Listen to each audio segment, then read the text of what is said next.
The unanswered mysteries surrounding ancient civilizations have been a source of inspiration for many conspiracy theorists.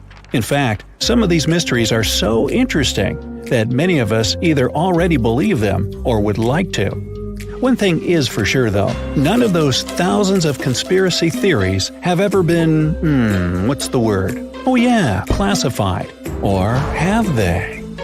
We're all aware that the CIA has done some questionable things throughout history for the sake of national security, but you wouldn't expect a book to be both a national and international threat. The CIA recently declassified parts of a book that talks about lost ancient civilizations and the catastrophic events that made them vanish thousands of years ago.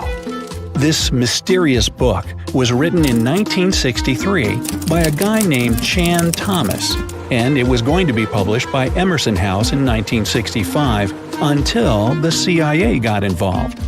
For some mysterious reason, they classified the book, and it was never released to the public until recently. But here's where it gets interesting. The book was declassified in 2013 due to the Freedom of Information Act, but it wasn't released to the public until 2016. And what was released truly raises a few questions. The original version of this document was 284 pages long, but the PDF essay that was released was heavily censored, with just 57 pages, which makes it 1/5 of the whole document. The pages were edited before they were released to the public in such a way that you wouldn't even notice that the other pages were missing. Now, no one really knows why this book was classified in the first place, but it has some interesting content from what I've gathered. The author of the book had quite the imagination and a huge love for ancient civilizations. And even though what he had to say is very thought-provoking, some of it is just bizarre. He believes that our planet is locked into a never-ending cycle of pole shifts and Earth crust displacements that are responsible for the mass extinctions of many civilizations which existed more than 6,000 years ago, even before the Sumerians. He believed that these events caused more damage to the Earth than meteors, and he bases this theory on a few artifacts that exist around the world, but weren't really noticed until recently. But I'll get into that in a bit.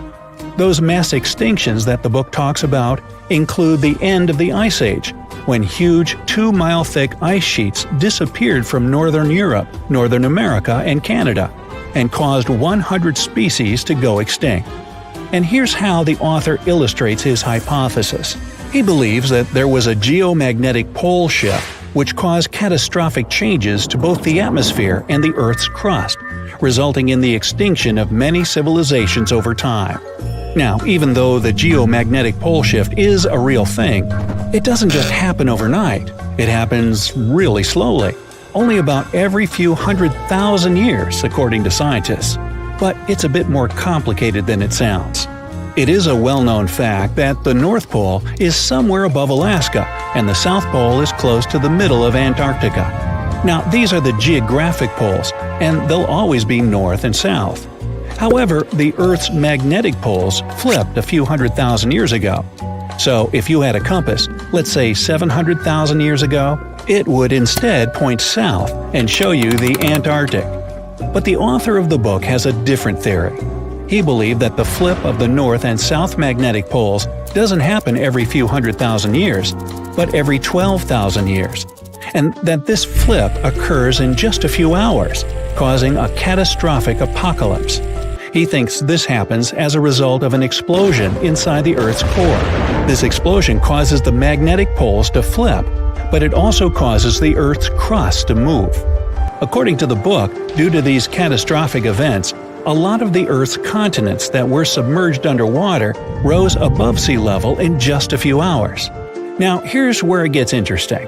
The author also states that the Peruvian Andes were beneath the ocean before the last pole shift. And even though it seems far-fetched, since the Andes are approximately 22,000 feet above sea level, there was evidence to support that claim in the late 80s. Scientists found whale bones and fossils that are said to be millions of years old on top of the Andes and the Himalayan mountains. It's also suggested in the book that the deep freeze the Earth went through during the Younger Dryas event caused the Gulf Stream to be disrupted. and he points to some interesting evidence to support that theory. Frozen mammoths were found trapped in blocks of ice with food still in their mouths. Now, this is a true mystery, because freezing cold weather is in their nature, and they were among the few animals that could truly survive in the Ice Age. So, what could have caused them to freeze so quickly? Kinda makes you go, doesn't it? The document describes the Great Pyramid of Giza as a true enigma as well. The Pyramid of Giza is made out of 2.5 million stone blocks that are placed on top of each other with great precision. It's close to 750 feet wide and more than 450 feet high. To this day, we're still not able to explain how it was constructed, and it's quite difficult to understand the internal design as well. On the inside, the pyramid has no similarities to the other pyramids, and, despite popular belief, there were no mummies found in any of them. If you think that's a bit weird, wait for the next one. There are absolutely no hieroglyphs found in any of the pyramids, and that goes both ways. What do I mean? There are also no pyramids, or anything that resembles a pyramid, in any hieroglyphs either. Mr. Thomas believes that the pyramids were created hundreds of thousands of years before the Egyptians by a civilization that went extinct. Speaking of civilizations, in his book he even mentions the Greeks. He claims that in Greece, there was another ancient race of people that went extinct as well. He claims they were extremely tall with blue eyes and blonde hair, and had access to advanced technology that the Greeks couldn't have known about in their prime. Now, before we drift too far away from the stone blocks, let's talk about another mystery, the temple in Baalbek, Lebanon, and its ginormous foundation blocks. Those stones, which make up the Heliopolis, were also used for the temple in Rome. The foundations of the temples are made of 900-ton trilithon stones, and according to the author, this is proof that there must have been a lost ancient civilization with advanced technology. Now, most archaeologists claim that those stones were made by the Romans. However, there's no evidence to support that. The Romans didn't have the technological equipment to make the stones or lift them. So, you might think, what if they just made them in that place right then and there? Well, those stones were also lifted 30 feet high and were placed next to each other with mathematical precision. And let's not forget about the blocks on top of the Heliopolis in Lebanon, which weigh about 800 tons each. But wait till you hear the next one. The Romans don't even credit themselves for these stones. They claim that they built up the sides, but they don't take credit for the extraordinarily large and heavy foundation stones. The author also makes an interesting point about the distance between the Roman capital and Baalbek in Lebanon. Why would the Romans build the world's largest monolithic stones in such a remote area, and so far away from their capital, and never take credit for it? Well, folks, it's a mystery to me. Now, let's move on to the most intriguing enigma, Easter Island, which is located in the middle of the Pacific Ocean, or nowhere, if you will. The author questions how people found it or even settled in such a remote island that long ago. One of the signifiers of Easter Island are the Moai statues, and the mystery surrounding who they depict and why. What's an even bigger question is how they were created, moved, and positioned in the places they were found. According to this declassified document, Easter Island was part of the now lost continent named Mu, and it was sunk in the Pacific Ocean in a disastrous cataclysm that happened during one of those pole shifts. The continent of Mu, according to the book, was as big as South America, and what we now call Easter Island is just what's left of that continent. The author also believes that this is what happened with the lost city of Atlantis as well. Plato is even quoted about this, saying that the whole city of Atlantis sunk miles beneath the waves within just a day. Even though the whole story sounds very intriguing and makes some interesting points, we know that, scientifically speaking, a cataclysmic pole shift causing entire civilizations to go extinct isn't possible. Earth is 4.5 billion years old. Modern humans, we've only been around for about 300,000 years. So what was happening on our planet before we showed up? Was it just empty? Or could there have been other advanced civilizations that came before us? Civilizations so ancient that all traces of them have been wiped away. This is the heart of the Silurian hypothesis, a fascinating scientific thought experiment proposed in 2018 by astrophysicist Adam Frank and climate scientist Gavin Schmidt. They asked a simple but mind-blowing question. If an industrial civilization existed on Earth millions of years ago, would we even be able to tell? The hypothesis is named after the Silurian period, a time over 400 million years ago when life was thriving in Earth's oceans. But the name is also a nod to Doctor Who, where the Silurians are an ancient reptilian species. It's a clever way to frame the idea, but the science behind it is serious. So, if there were advanced civilizations before us, where are all the ruins, the tools, the skyscrapers? Well, that's the thing. Earth is a master at recycling itself. Our planet is constantly changing. Mountains rise and fall, oceans become deserts, and entire continents shift over millions of years. Processes like plate tectonics, erosion, and volcanic activity are like nature's cleanup crew. Think about it. If humanity disappeared today, how long would it take for all traces of our civilization to vanish? Scientists estimate that within a few million years, even our toughest structures, like skyscrapers and nuclear waste sites, would be ground into dust and scattered across the planet. So, if our civilization can disappear so completely, what chance do we have of finding evidence of one that existed hundreds of millions of years ago? This is where Frank and Schmidt's idea gets really interesting. Instead of looking for physical evidence, they proposed searching for chemical fingerprints in Earth's geological record. For example, carbon isotopes. Burning fossil fuels changes the ratio of carbon-12 to carbon-13. If an ancient civilization used industrial processes, we might find these anomalies in ancient rock layers. Nitrogen levels. Synthetic fertilizers could leave behind unusual amounts of nitrogen-15. Radioactive isotopes. If they used nuclear technology, we might find traces of plutonium-24 or iodine-129. Elements that don't occur naturally in large amounts. But here's the catch. Natural processes can also produce similar chemical signatures. For example, massive volcanic eruptions can release huge amounts of carbon dioxide, altering isotope ratios. So, how do we tell the difference? One of the key pieces of evidence Frank and Schmidt looked at was the Paleocene-Eocene thermal maximum, PETM, a period about 56 million years ago when Earth's temperature spiked by 5 to 8 degrees. This event released a massive amount of carbon into the atmosphere, similar to what humans are doing today. Could this have been caused by an ancient industrial civilization?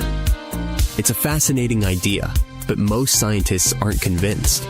The PETM was likely caused by natural processes, like volcanic activity or the release of methane from ocean floors. Plus, the rate of carbon release during the PETM was much slower than what we see today. So, if the PETM wasn't caused by ancient factories, what other clues could point to a lost civilization? Some researchers have suggested that dinosaurs might have been more advanced than we think. Take the Troodon, for example. This small bird-like dinosaur had a large brain relative to its body size, binocular vision, and grasping hands, traits that suggest it could have been capable of complex behavior. Paleontologist Dale Russell even speculated that if dinosaurs hadn't gone extinct, Troodons might have evolved into intelligent, human-like creatures he called dinosauroids. But let's be real, even the smartest dinosaurs were probably nowhere near building cities or launching rockets. So, what about something even stranger, like a civilization based on fungi? In 2000, a Japanese biologist named Toshituki Nakagaki conducted an experiment that blew everyone's minds. He placed a slime mold in a maze with a sugar cube at the end. Within hours, the mold figured out the shortest path to the sugar without a brain. This raises a wild question. Could fungi or other simple organisms have formed some kind of ancient intelligent network? If so, their civilization would leave behind no physical traces, just subtle chemical clues. Of course, not everyone is on board with the Silurian hypothesis. Critics point out that there's no direct evidence, no tools, no buildings, no artifacts. All the proposed chemical traces could be explained by natural processes. Evolution makes it unlikely that any species before humans could have developed advanced technology. So, was there an ancient civilization before us? The answer is, we don't know. But the Silurian hypothesis isn't really about proving the existence of lizard people or dinosaur engineers. It's about challenging our assumptions and asking, what don't we know about Earth's history? And who knows, maybe one day we'll discover a clue that changes everything. Whoa, there could have been more human species throughout history than we used to think. In one place in East China, Hualongdong, scientists found the remains of a human who lived around 300,000 years ago. They found a jawbone and parts of the skull. They carefully studied these bones to compare them with the bones of other ancient and modern humans. The remains themselves weren't that unusual. We know our human family is really diverse and has been around for millions of years. You know our ancient relative called Australopithecus, right? These fellas lived in different parts of Africa, and they were known for walking on two legs, just like modern humans. But their brains and some other parts of their bodies made them more similar to apes. Their teeth are a good example of how they were like a mix of apes and modern humans. Their canine teeth were smaller than those of apes, but their back teeth were still larger than ours. There were different types of them. You can recognize some Paranthropus because of their big jaws and teeth. One of the most famous fossils of Australopithecus is Lucy, a lady that's about 3.2 million years old. She was found in Ethiopia. So, we know that our family got pretty big from that point, or probably even before it. But it's always great to welcome some new members, which seemed to be the case with this new discovery. Some parts of these bones look similar to the bones of ancient humans, while other parts look more like the bones modern humans have. For example, the person whose bones they found didn't have a real chin. That means we can't put it in any of the groups we know of, like Neanderthals, or maybe even Homo sapiens. So, might we be missing a branch from the human family tree, or an important step in our evolution? What we're looking at here could be some mix between the creatures that became modern humans like us and the ones that turned into what we today know as Denisovans. It takes time to figure it all out, though. We hadn't known much about Denisovans either until we found some of their bones in a cave in the mountains. These bones are really rare, and we only had a few pieces to analyze, but their genes told us a lot more about their past than their fossils. Different kinds of humans lived on this planet, but through time, they spread around. One group started living in Africa. Those are our kind, Homo sapiens. Another group went to Europe. That's how we got Neanderthals. But some of these ancient human groups moved all the way to Asia. That's where we can trace a new interesting kind, Denisovans. It seems they're cousins to both modern humans and Neanderthals. The three species actually shared a common ancestor about 765,000 years ago. It's still not clear why Neanderthals and Denisovans took different paths, but one theory says that it was mostly because the Arctic ice sheet expanded southward all the way to the Black Sea, cutting off Europe from Asia. Life, or better yet, the planet, kept them separated for a very long time. Plus, they kept changing places where they lived all the time, always looking for something better, like every other human species before and after them. But this didn't last forever. Scientists found genes from two groups of Denisovans, one in mainland Asia and the other in a place called Melanesia. So not only did they have different groups within their populations, but it also seems that after thousands and thousands of years of developing independently, the members of these three populations, Neanderthal, Denisovans, and modern humans, somehow met again and spread all across the land. 5% of the Denisovan genome lives on, not in the area where scientists found their bones, but in people that live thousands of miles away in Southeast Asia, for instance, in Papua New Guinea. But scientists believe that the cave where they found the remains of Denisovans might be as far north as they had lived. It would have been way too cold for them to survive if they had gone further north. From there, they traveled as far south as Indonesia. This was possible because, during their time, sea levels were lower than today, so Indonesia was connected to mainland Asia. But they probably didn't make it to Australia since it was still separated by water. These three groups mixed together too. Scientists have found a bone of a girl who had a Neanderthal mom and a Denisovan dad. It's the only first-generation hybrid human we've discovered. She even got a cool nickname, Denny. One of the mysteries about Denisovans is how they disappeared. Maybe they mixed so much with other humans that they just blended in. Or it's possible that modern humans' ancestors were stronger, had better tools, or even brought some diseases that didn't affect them, but affect Denisovans. Climate and where they lived might have also played a role. Denisovans lived in a wide range of environments, from cold parts of Asia to tropical Indonesia. Climate changes and the challenges of different habitats might have been really difficult to survive.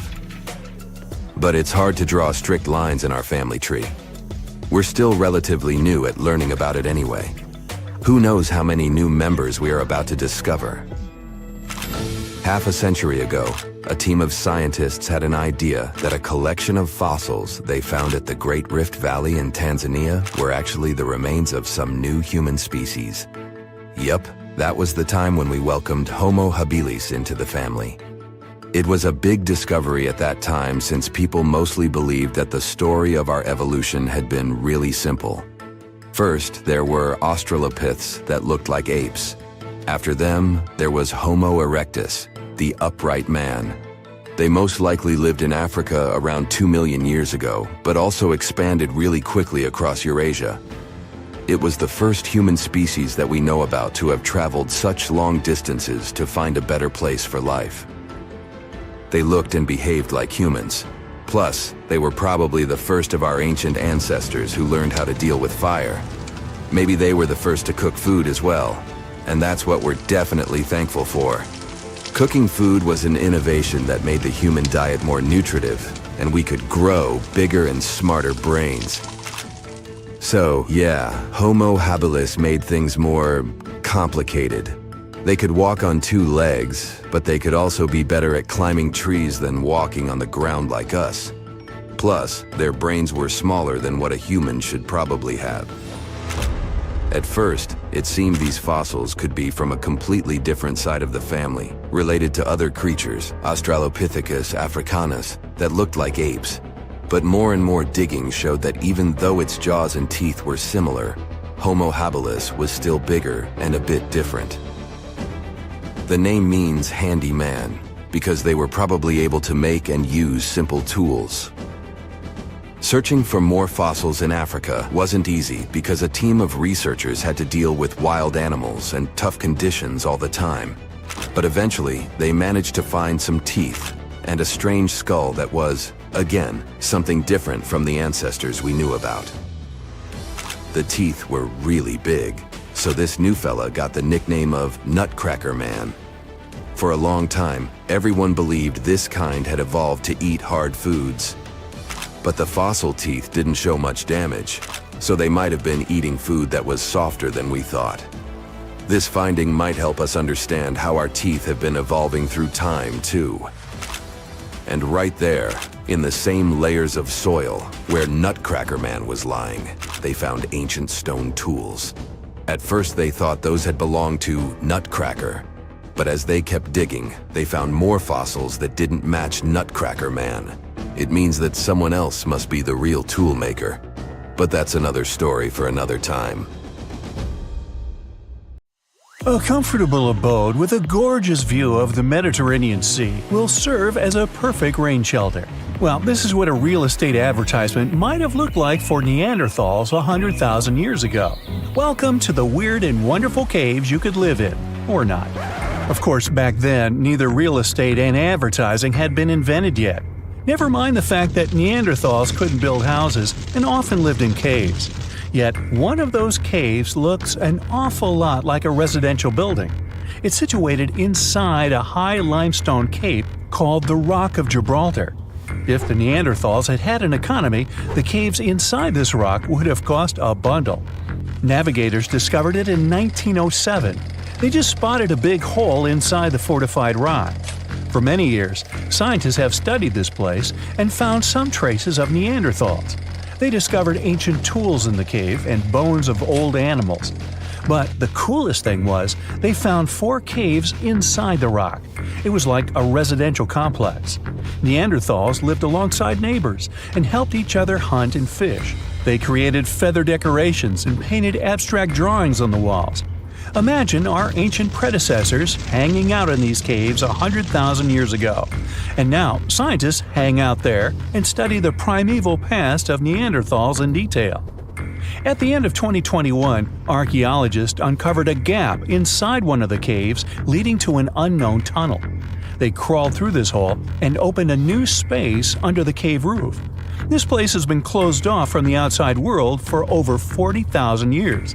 And it seems it was one of the most prestigious apartments in the entire mountain complex. It has high ceilings with ancient stalactites. The ruined stone curtains divided the apartment into several rooms. Scientists also found the remains of ancient animals and scratches on the walls. It seems that Neanderthals had never lived here, but they used to visit this place. Archaeologists found the shell of a sea snail called dog whelk. One of the Neanderthals brought it here for some reason, but the primary owners of this place were hyenas. These caves show that Neanderthals were closer to humans than to monkeys. They had a way of life and even some customs.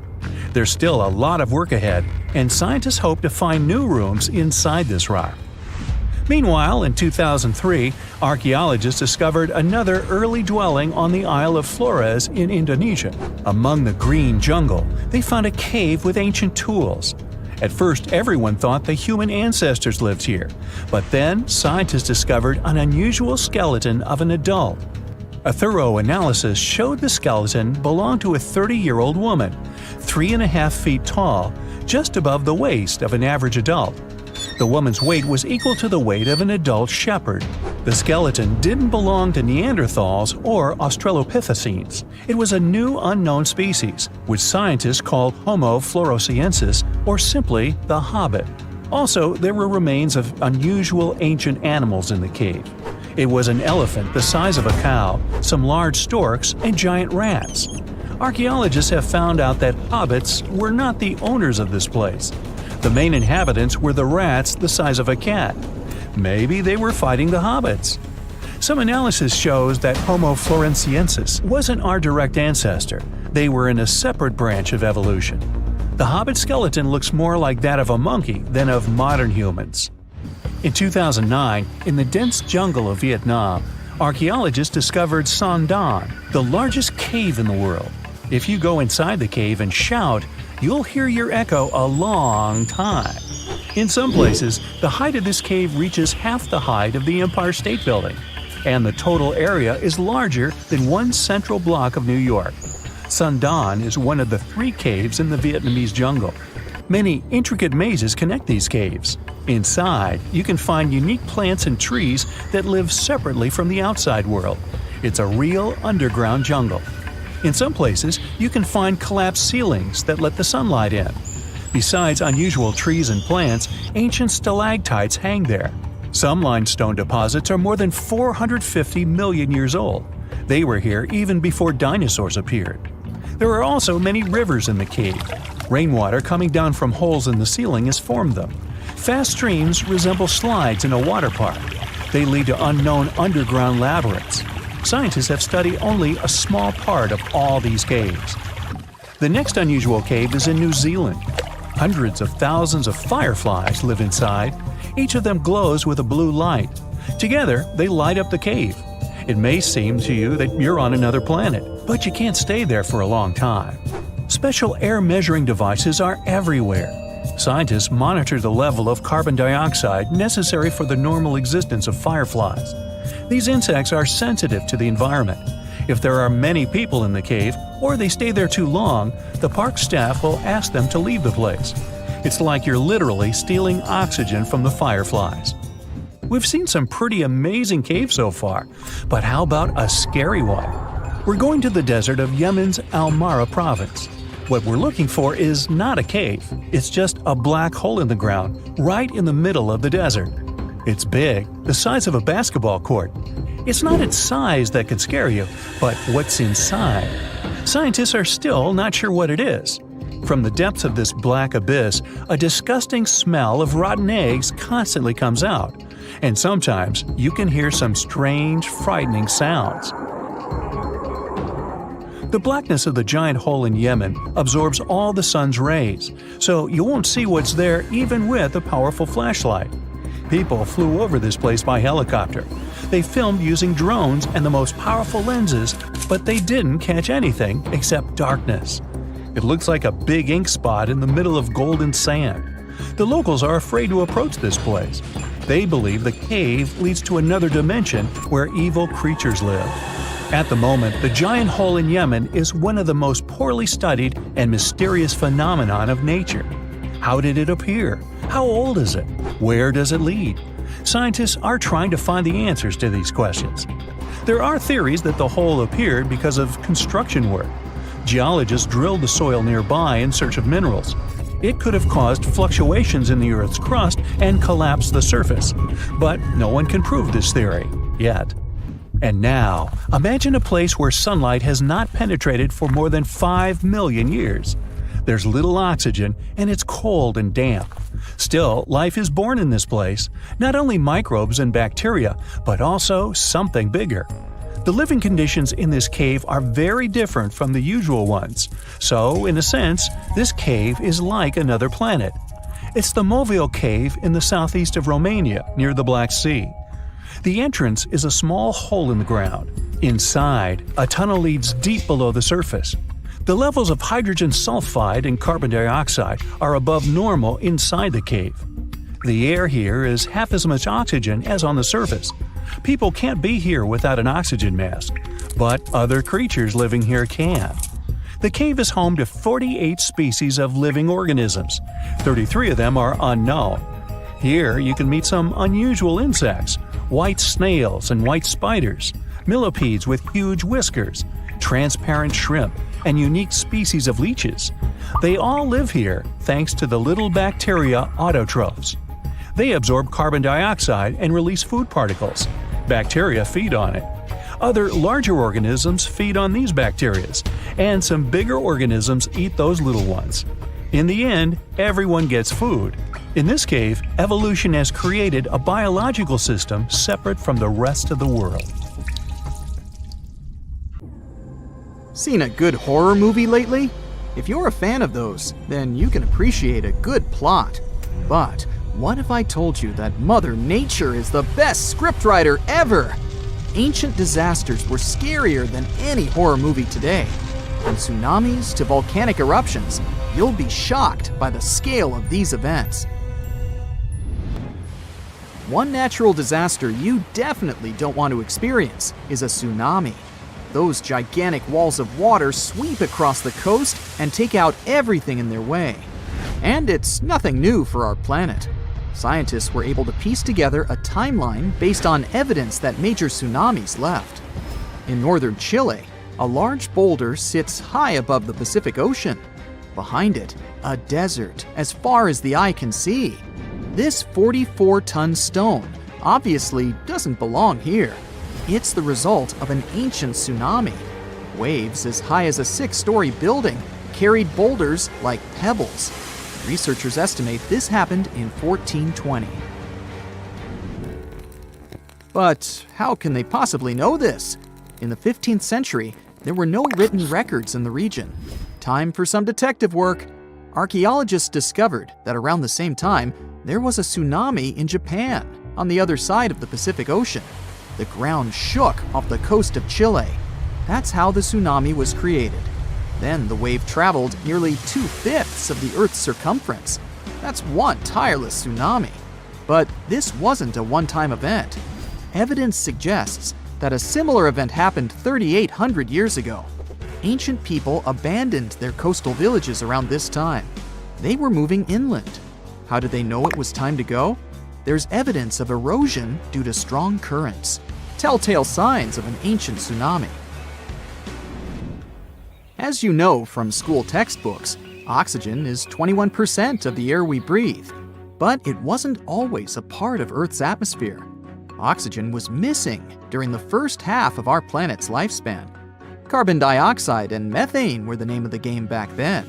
CO2 is what makes our drinks fizz. But isn't the other gas dangerous? Yes, because you can't smell methane.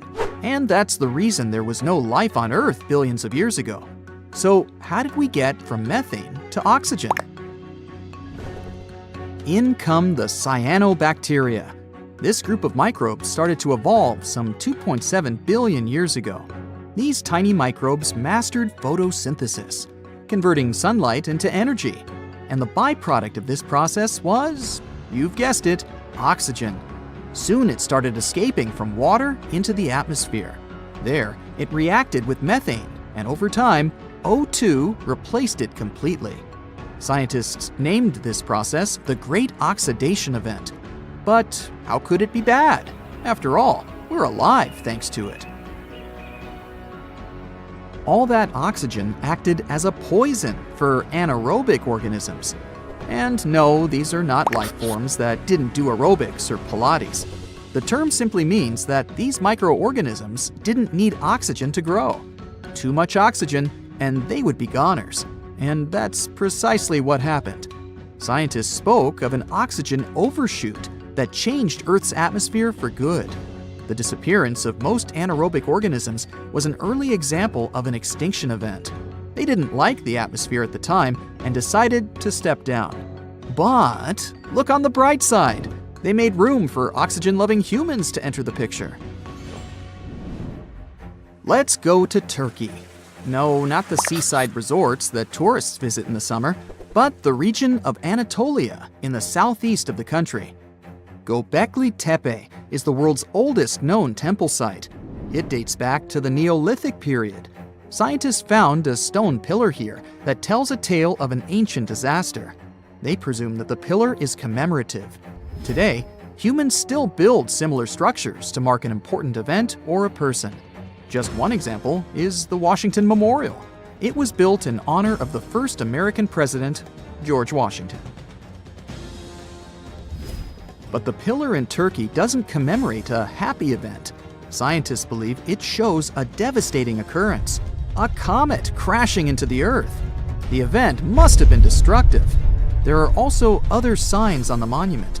These symbols align with the setup of the night sky stars for the year 10,950 BCE. The date astounded the researchers. It matched their earlier research of an ice core sample in Greenland. This showed that a comet fragment hit our planet around the same time. The archaeological site could have easily been an ancient observatory.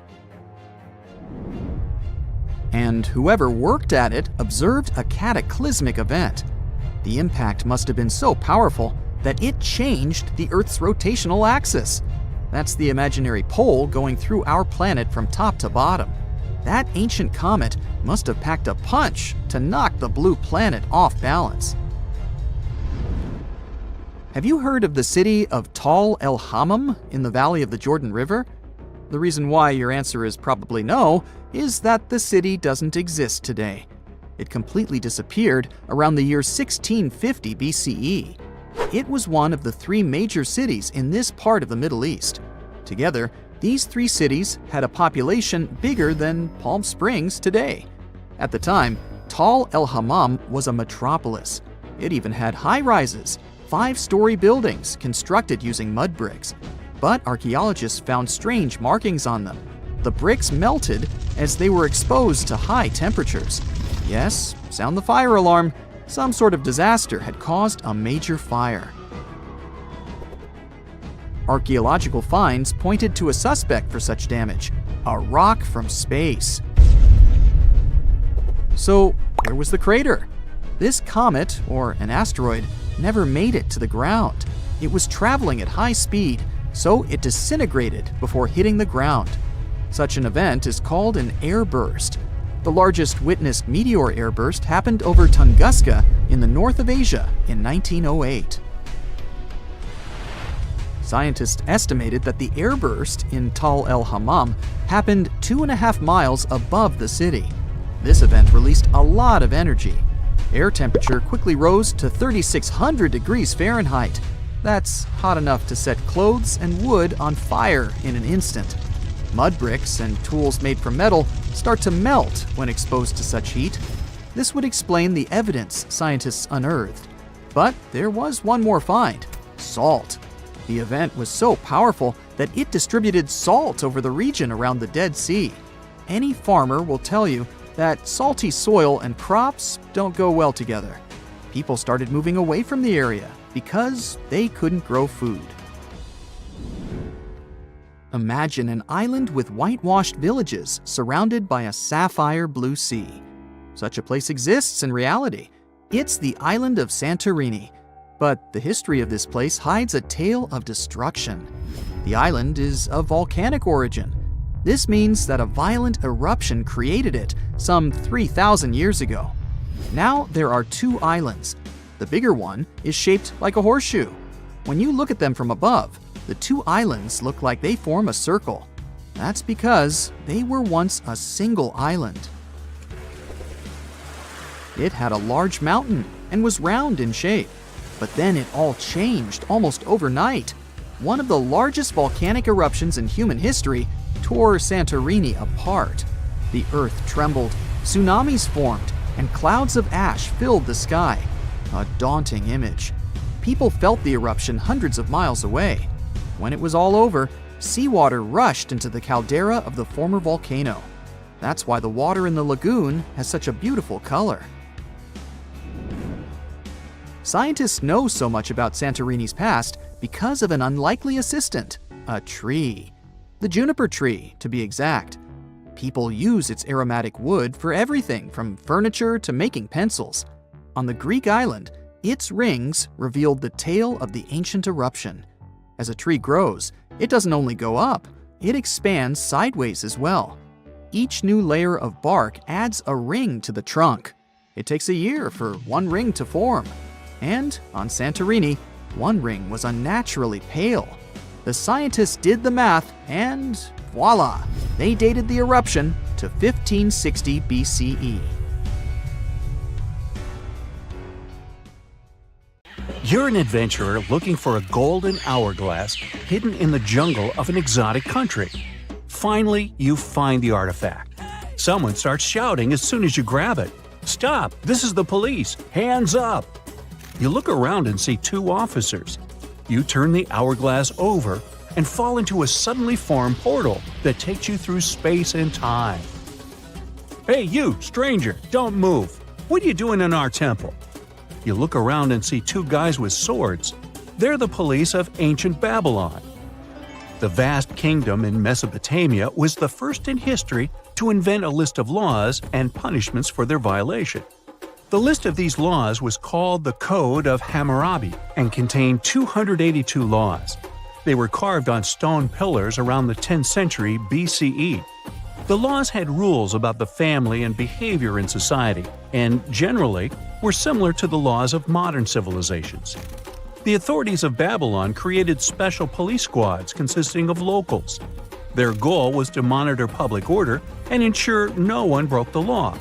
Some records of the squad's work have survived to this day. They talk about how the ancient police stopped noisy feasts, monitored tax payments, and searched for thieves and looters. In general, their routine was similar to the routine of modern police. They guarded temples and made sure that nothing was taken from them. You're now in their temple, holding the golden hourglass. The sand pours down, and you teleport to another place. It's the 14th century. You're in Nigeria, on a hot plain under the scorching sun. You hear someone approaching you from behind. "Stop! Don't move! Your fate will be decided at the meeting." 2 Okonko guards, members of the Igbo ethnic group, walk to you holding spears. Okonko consisted of rich and poor people, young and old. They were the judges of justice and ensured that no one violated the laws. Each village had its own Okonko squad.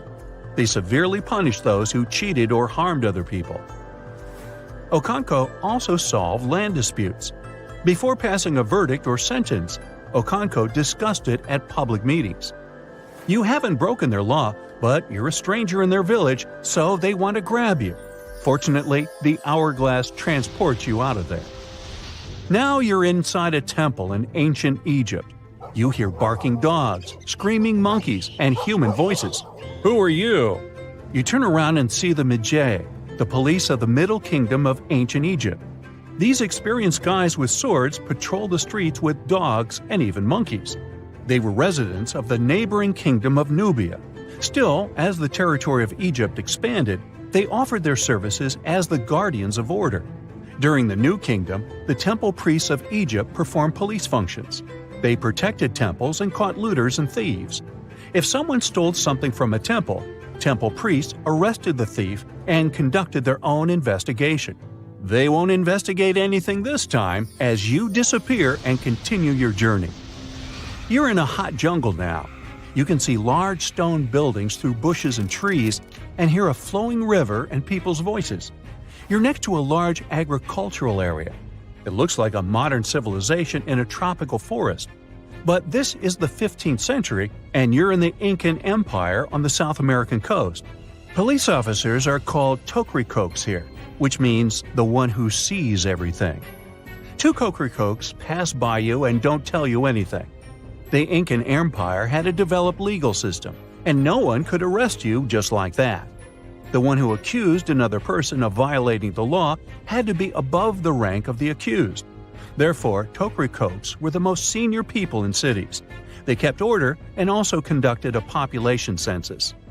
Their duties also included the distribution of land and the construction of roads and bridges. They held all court proceedings publicly and punished those who committed serious violations. But for petty hooliganism, people were just subjected to public censure. Here, you feel safe thanks to the harsh but fair laws. But the hourglass is restless and takes you to ancient Greece. And to be honest, you're out of luck because the cryptia of Sparta is in charge here. These tough guys got trained in duels from an early age and developed incredible strength and endurance. Yeah, everything is as we've seen it in the movies. The crypteia means hidden. This police force always acted cautiously and quietly to deliver a crushing blow. They didn't have armors or big swords. They were wearing light clothes and had sharp knives. The crypteia kept order and made sure farmers paid taxes and shared their harvest. Also, the crypteia suppressed any rebellions among people. Unlike the people in other countries, the crypteia worked at night and rested during the day. Well, it's daytime, so no one will arrest you. But if it were night, you would hardly be able to escape from the Spartan police. You teleport to ancient Judea, where a fair judicial system was highly valued. Each city had its judge and 2 trained soldiers under their command. They were called Judean shotorim. These fighters were excellent at archery and sword fights. Their duties included checking and setting market prices and resolving private property and public safety issues. Dogs in every house should be chained, there should be no pits on the street, and the sale of knives and swords should be strictly regulated. Any violation of the law was investigated and dealt with in court. The locals really appreciated this order and paid for it as taxpayers. Now the Golden Hourglass takes you to 15th century West Africa. You're in the Songhai Empire. This was one of the largest countries in West Africa with first-class police called the Kadi. Serious violations were punished cruelly, so people were afraid to break the law. The Kadi were government officials appointed by the king. They decided who to court-martial and who to punish with a small fine. They monitored not only the order in cities, but also the environment of the king. If someone wanted to commit treason or overthrow the ruler, the Kadi found out about it and neutralized the threat. Now you find yourself in a very hot place, but not because the sun is scorching, but because there are flames everywhere. The building you're in is on fire, and you don't know what to do. At that moment, 2 guys run inside and pull you out. They just saved your life. Meet the vigiles, the police of the Roman Empire. More precisely, they were firefighters. In 21 BCE, the Roman emperor ordered his subjects to extinguish fires in the homes of the nobility and ordinary poor people. For this, the emperor received praise and decided to create the first public fire service in Rome. The Vigiles patrolled the streets and extinguished fires caused by hot weather or hooligans. Soon, the Vigiles began to keep order and catch robbers. They wore light armor and had whips and staffs. You don't have time to thank them for saving your life because the hourglass takes you to another era. The Mauryan Empire, which lasted from 321 to 185 BCE, was the first empire of ancient India. You don't have time to do anything as two big guys grab you and blindfold you with a rag. They're taking you to interrogation. Every city in this state had a police chief and his team called Gops. They did all the police work and spied for the emperor. They looked for other spies, registered new visitors, and followed them. They patrolled the streets, kept order, and knew everything happening in the cities. They're going to put you in a cage, but you disappear right from their hands. You finally return to the 21st century. There's no more sand in the top part of the hourglass. So you ponder committing a small robbery to see how modern-day police will respond. But then the hourglass reappears and drops you into prison so you can get a close-up view. Then you wake up. Scientists have recently discovered Leonardo da Vinci's hidden passages under a medieval castle in Italy. They followed a newly found 15th century sketch by the creator of the Mona Lisa and found one of the unexplored architectural wonders from the age of the Renaissance. Construction of the Sforza Castle started back in 1358, but it was destroyed about a century later during a local crisis. Then, in 1450, Francesco Sforza, the Duke of Milan, decided to rebuild it on the old ruins. After he passed away, his son Ludovico took over and kept improving the castle. He brought in some of the best artists of the time, including Leonardo da Vinci, to decorate its walls. We can still see Leonardo's frescoes today in the Room of Wooden Boards. While he was working at the castle, Da Vinci also recorded some historical underground passages hidden beneath the outer wall. The drawing, dated between 1487 and 1490, was found at the Institut de France in Paris. The sketch is highly precise, and it proves that Leonardo was really interested in fortification design and was great at documenting existing structures. Historical records show that Ludovico ordered the building of an underground passageway that led straight to a basilica, where his wife was buried. Ludovico married Beatrice in 1491, and they had a happy but tragically short marriage, as Beatrice passed away while giving birth in 1497. The Duke locked himself away for weeks, grew a beard, and wore only black clothes while he was mourning his beloved wife. The secret tunnel may have stretched over a half a mile and would let Ludovico visit her grave in private. It could have served as an escape route if the castle was ever under siege. The existence of the tunnels remained one of the mysteries of the Renaissance for years, as no one knew for sure they were there. But now, scientists finally uncovered the secret history. They used a combination of ground-penetrating radar and laser scanning to build up an accurate 3D model of all the structures under the castle. They found the tunnels Da Vinci alluded to in his drawings, and it looks like they may have only been a small part of a whole system of historical underground passages. The goal is to create a complete digital twin of the castle that will not only show all the preserved constructions, but also the ancient ones that are no longer visible. They also plan to add augmented reality to the virtual paths to let visitors discover Leonardo da Vinci's hidden passages. Now, we don't know if the genius actually took part in constructing the hidden passages that scientists recently discovered, but we do know about some other Leonardo da Vinci inventions. He created the first satellite-like map in 1502, long before photography or satellites were even a concept. A famous figure in Italy, Cesare Borgia, invited Leonardo to a small town called Imola, near Bologna, to create a highly detailed map for him. Back then, maps were not very precise, as no one had figured out how to show exact distances on a smaller scale. Instead, people spent a lot of time decorating them with dragons, roses, fancy castles, mountain ranges, flowers, and other artistic details. These maps look more like beautiful paintings meant to be displayed, rather than practical tools for navigation. But Cesare Borgia wanted something truly functional, and Leonardo managed to create something revolutionary in the field of cartography. If you compare satellite images of Imola today with Leonardo's map, the similarities are striking. He captured every alley, curve of the streets, roadways, and even the exact sizes of the buildings.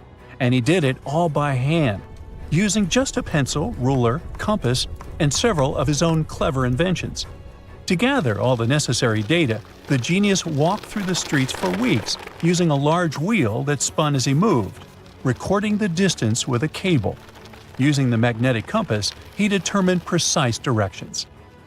He also developed a tool called the bussola, which measured angles inside a circle.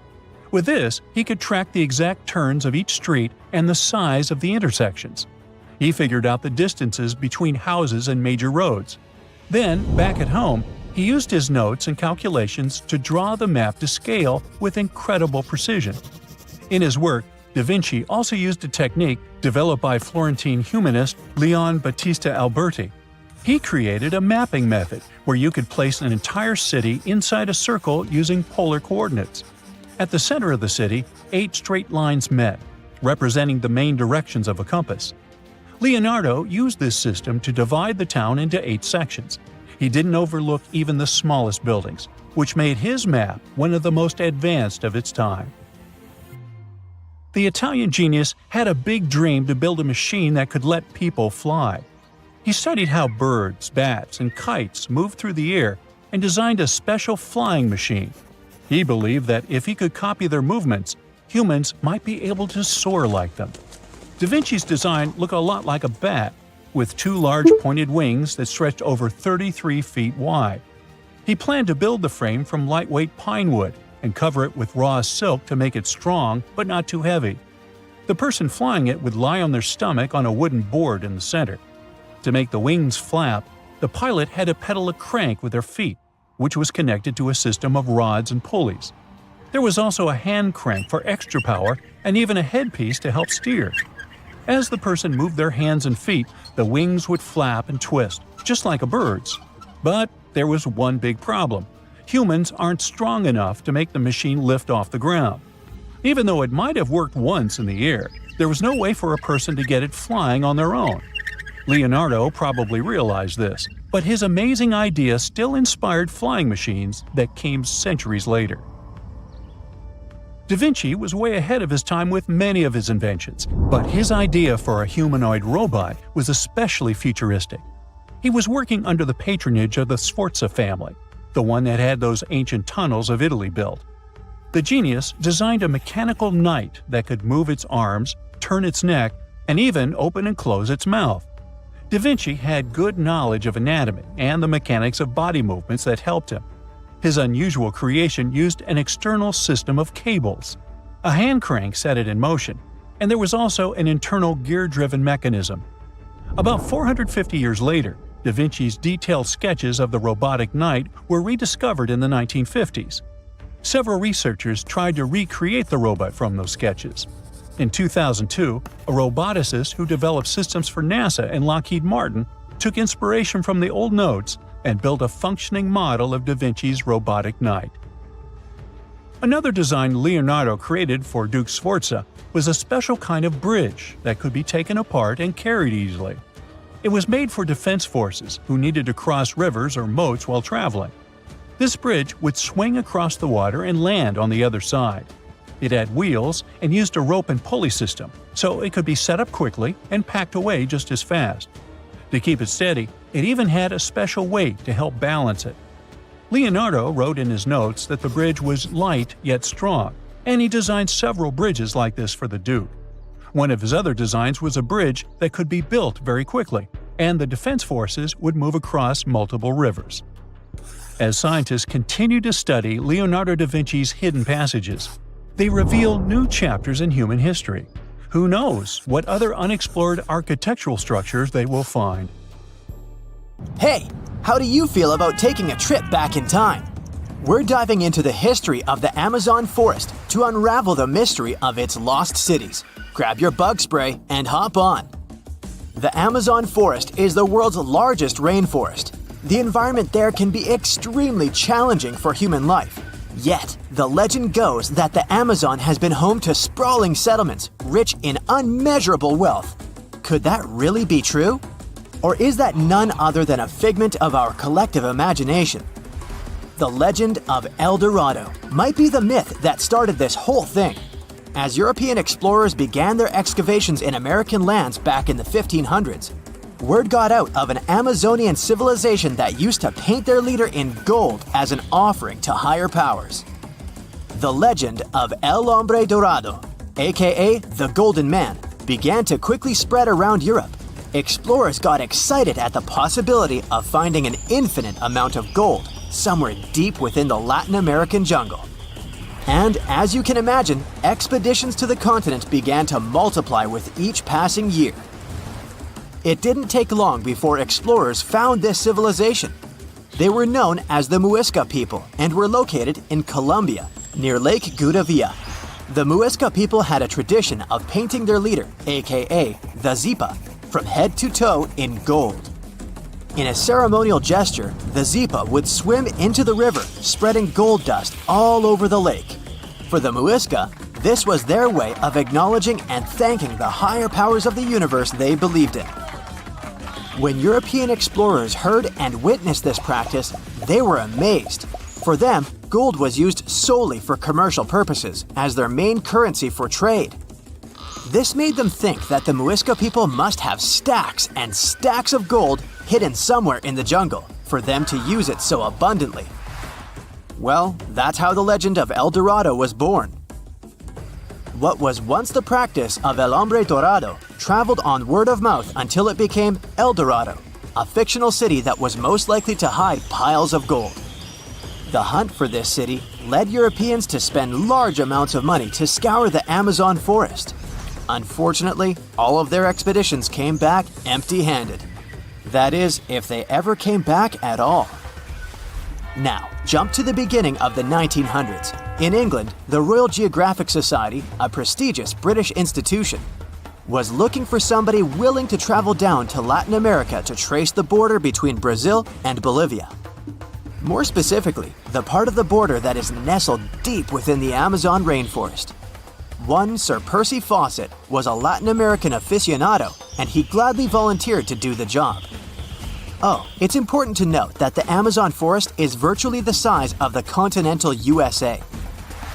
It sprawls across 8 countries, including Brazil, Peru, and Bolivia. And trust me, getting around is no easy feat. The jungle is covered in dense vegetation, and in addition to that, it's home to insane predators such as anaconda snakes, panthers, crocodiles, piranhas, and so on. But despite all that, Fawcett was very successful in his mapping adventure and seemed to be wanting to come back more. Back in England, Fawcett would scour diaries from other explorers hoping to learn more about the ancient Amazonian civilizations. He would read about the Incas and the Mayans and the great empires they built.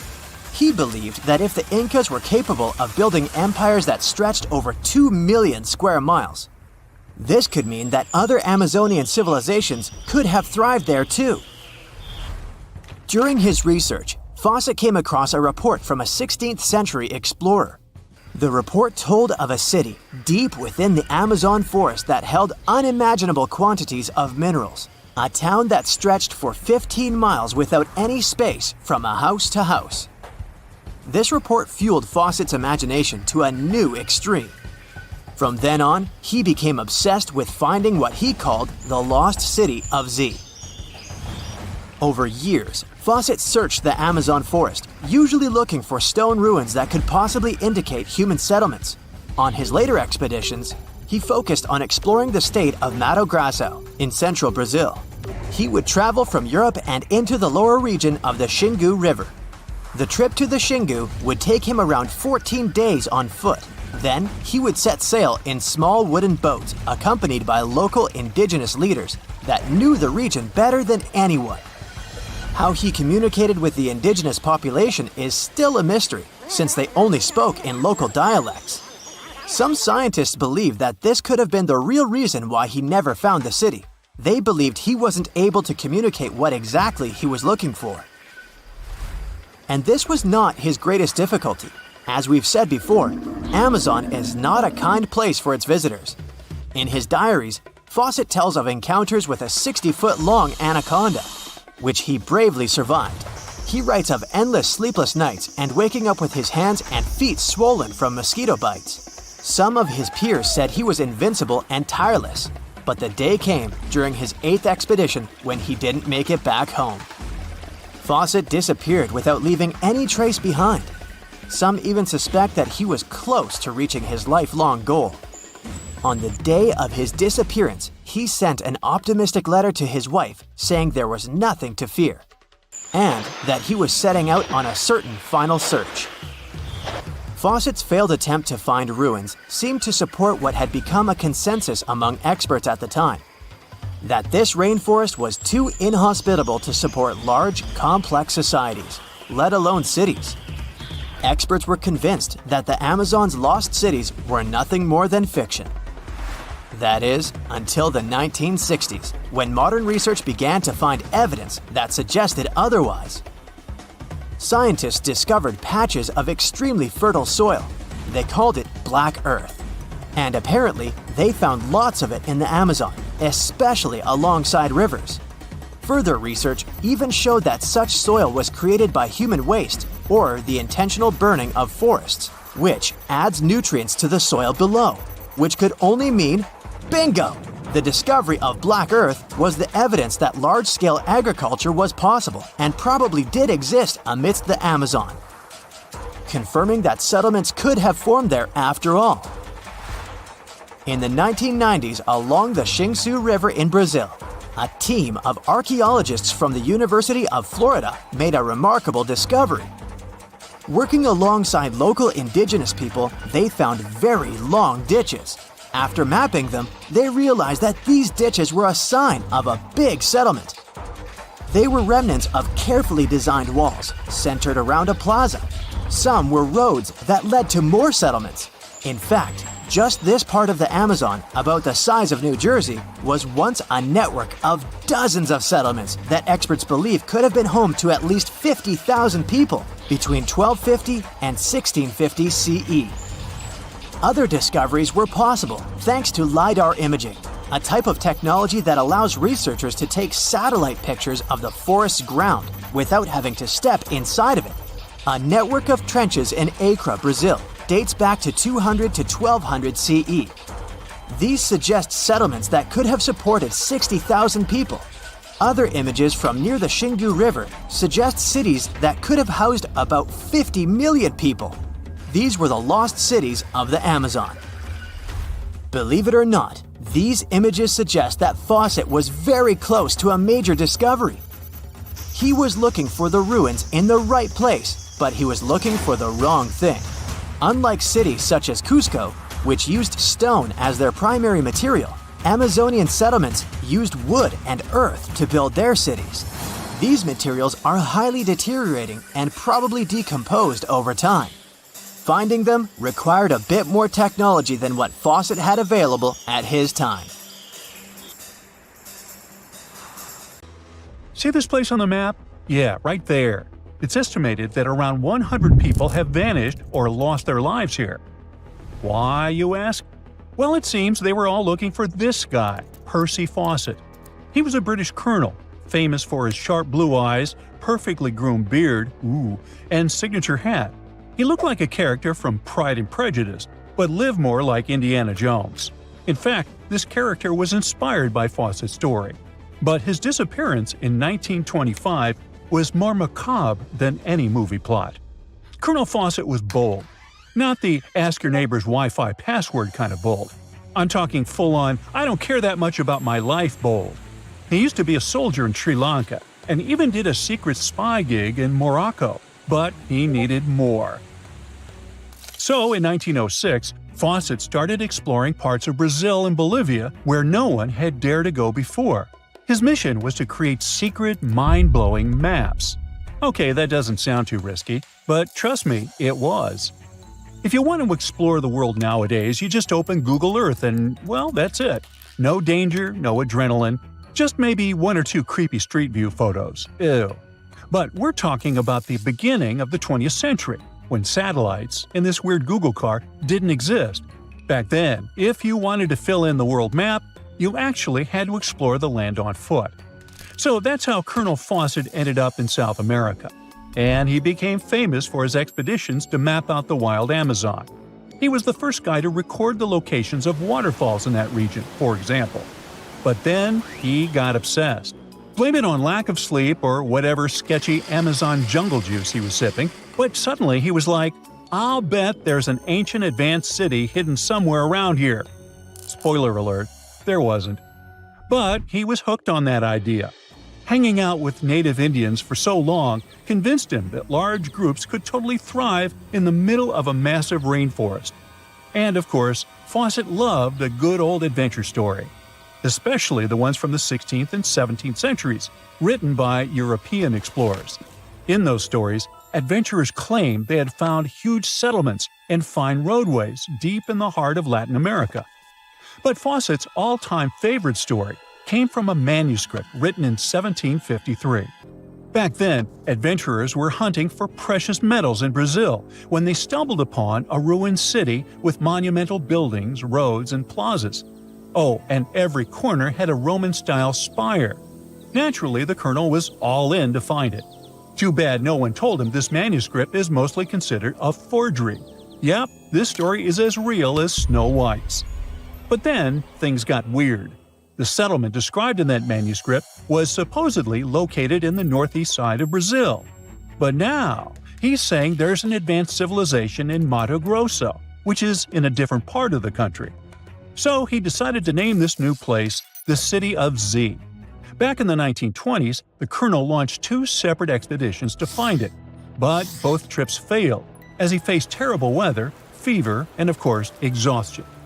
Now, tell me in the comments, what do you think Fawcett did after 2 failed expeditions? Option A, he quit. Option B, he called his mom.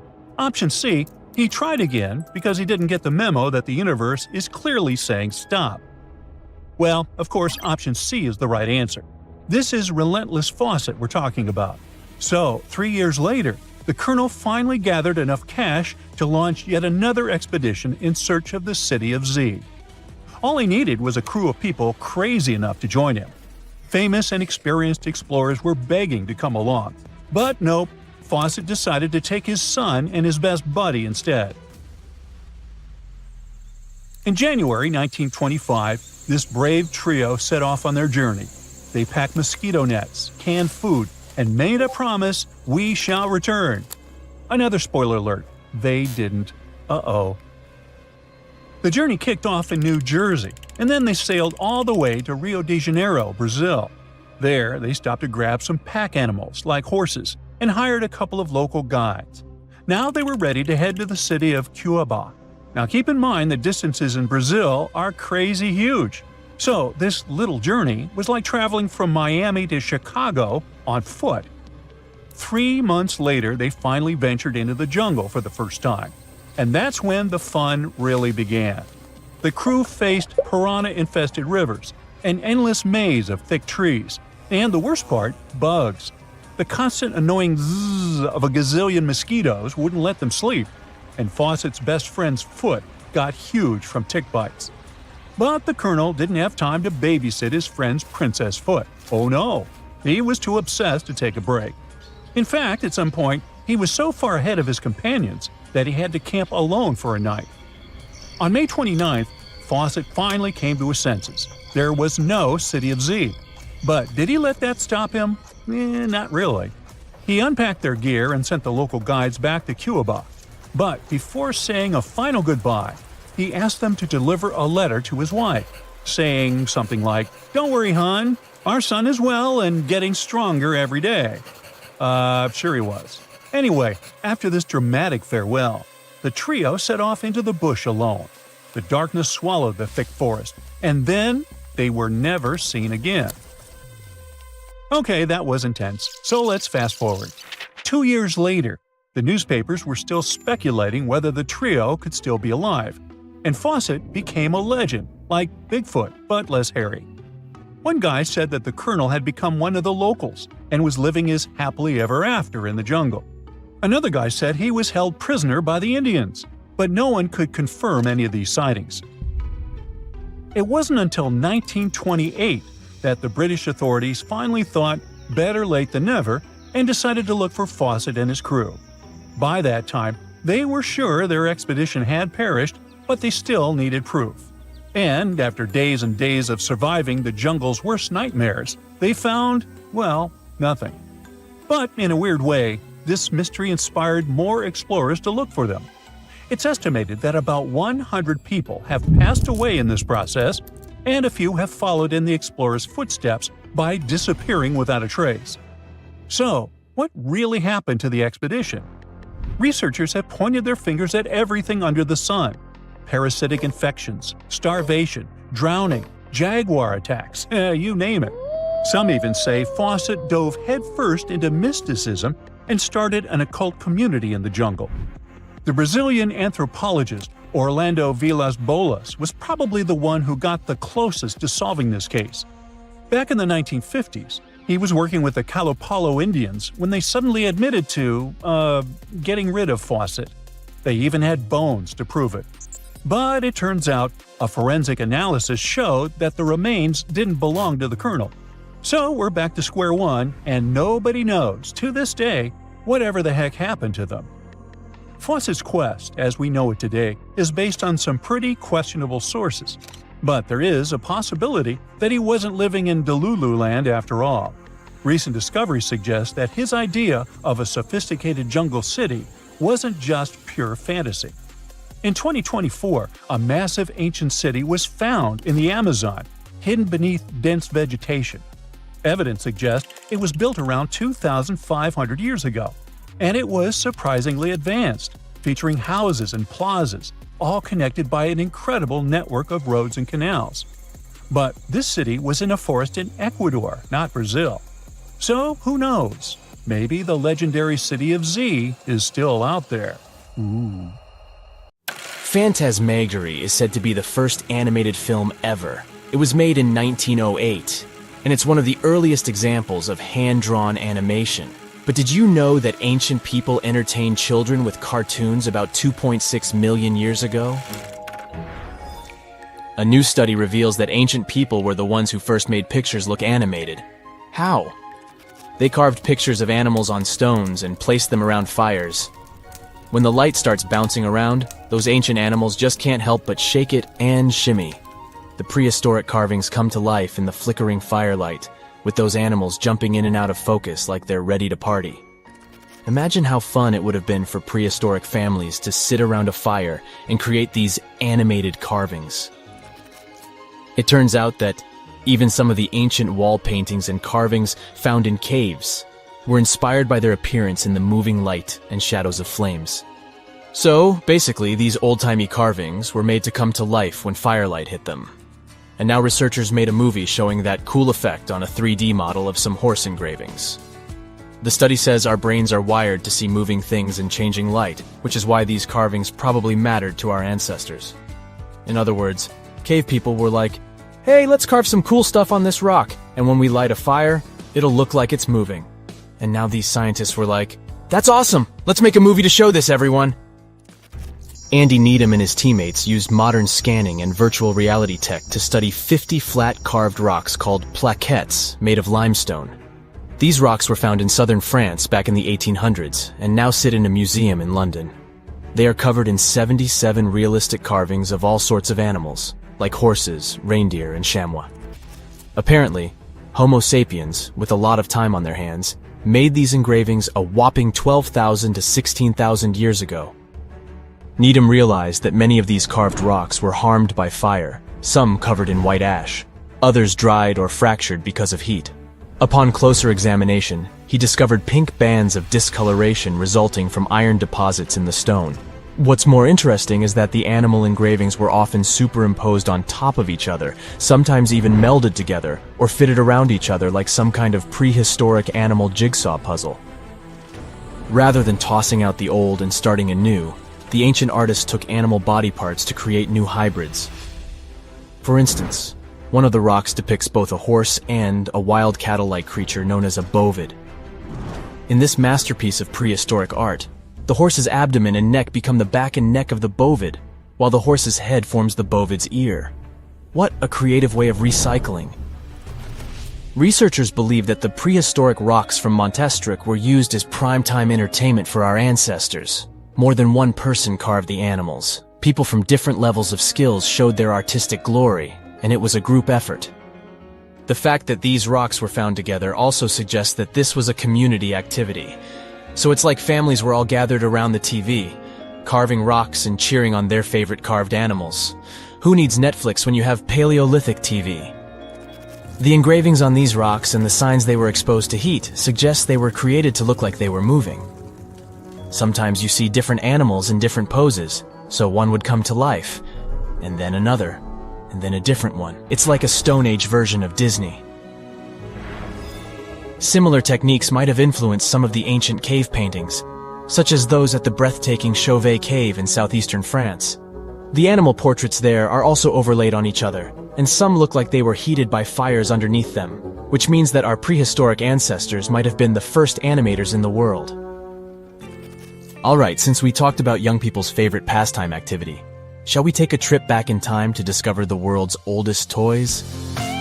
One of the most ancient toys discovered was a simple ball made from clay and found in the ruins of ancient Mesopotamia.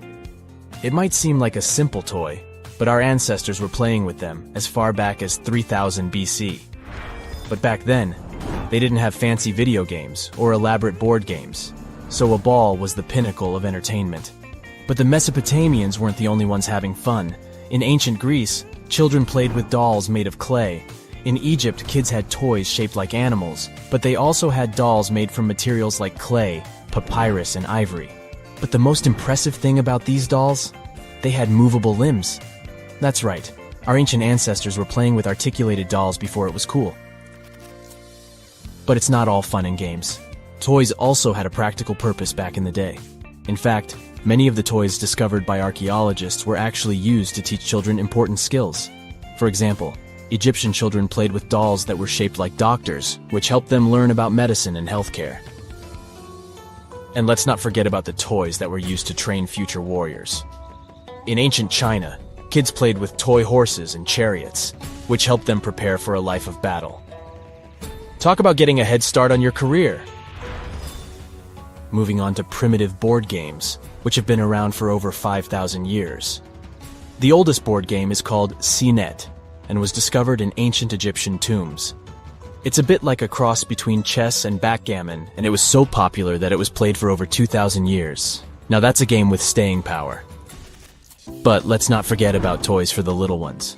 Archaeologists have found ancient rattles and whistles that were used to entertain even younger members of their families. And if you thought your kid's toy collection was impressive, just wait until you hear about the ancient Egyptian princess who had over 100 wooden toys in her chamber. But perhaps the most surprising toy of all was the yo-yo.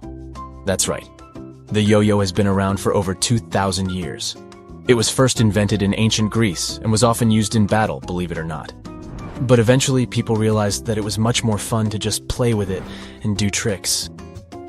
Marbles are also around as a toy that has been entertaining kids, and some adults, for thousands of years.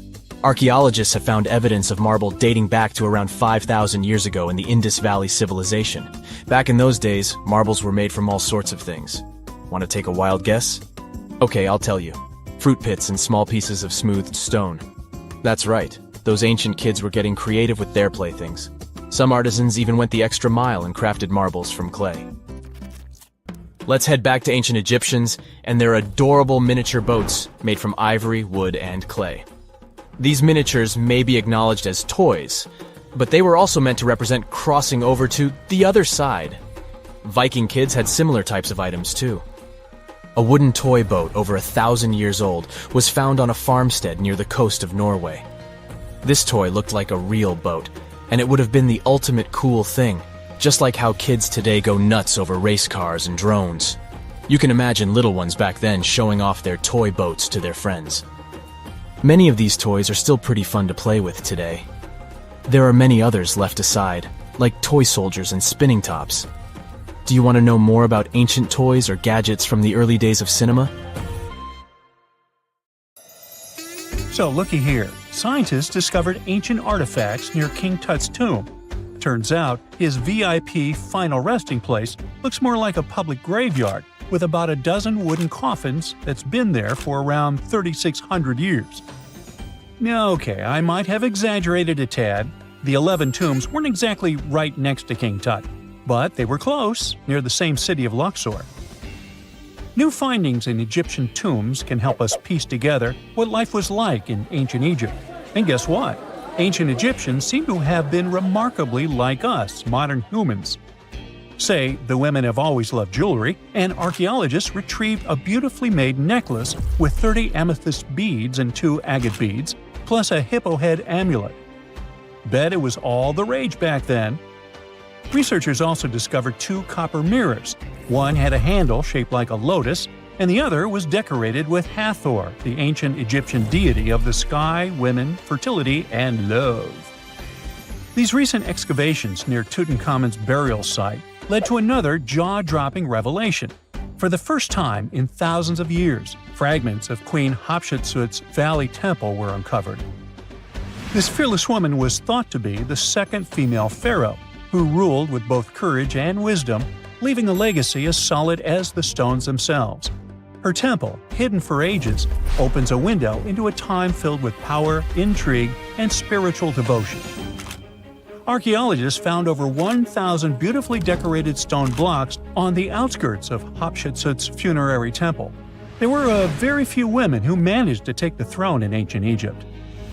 Another tomb was found nearby, and it belonged to the overseer of Queen Teti Sheri's palace, whose name was Jehuti-Mez.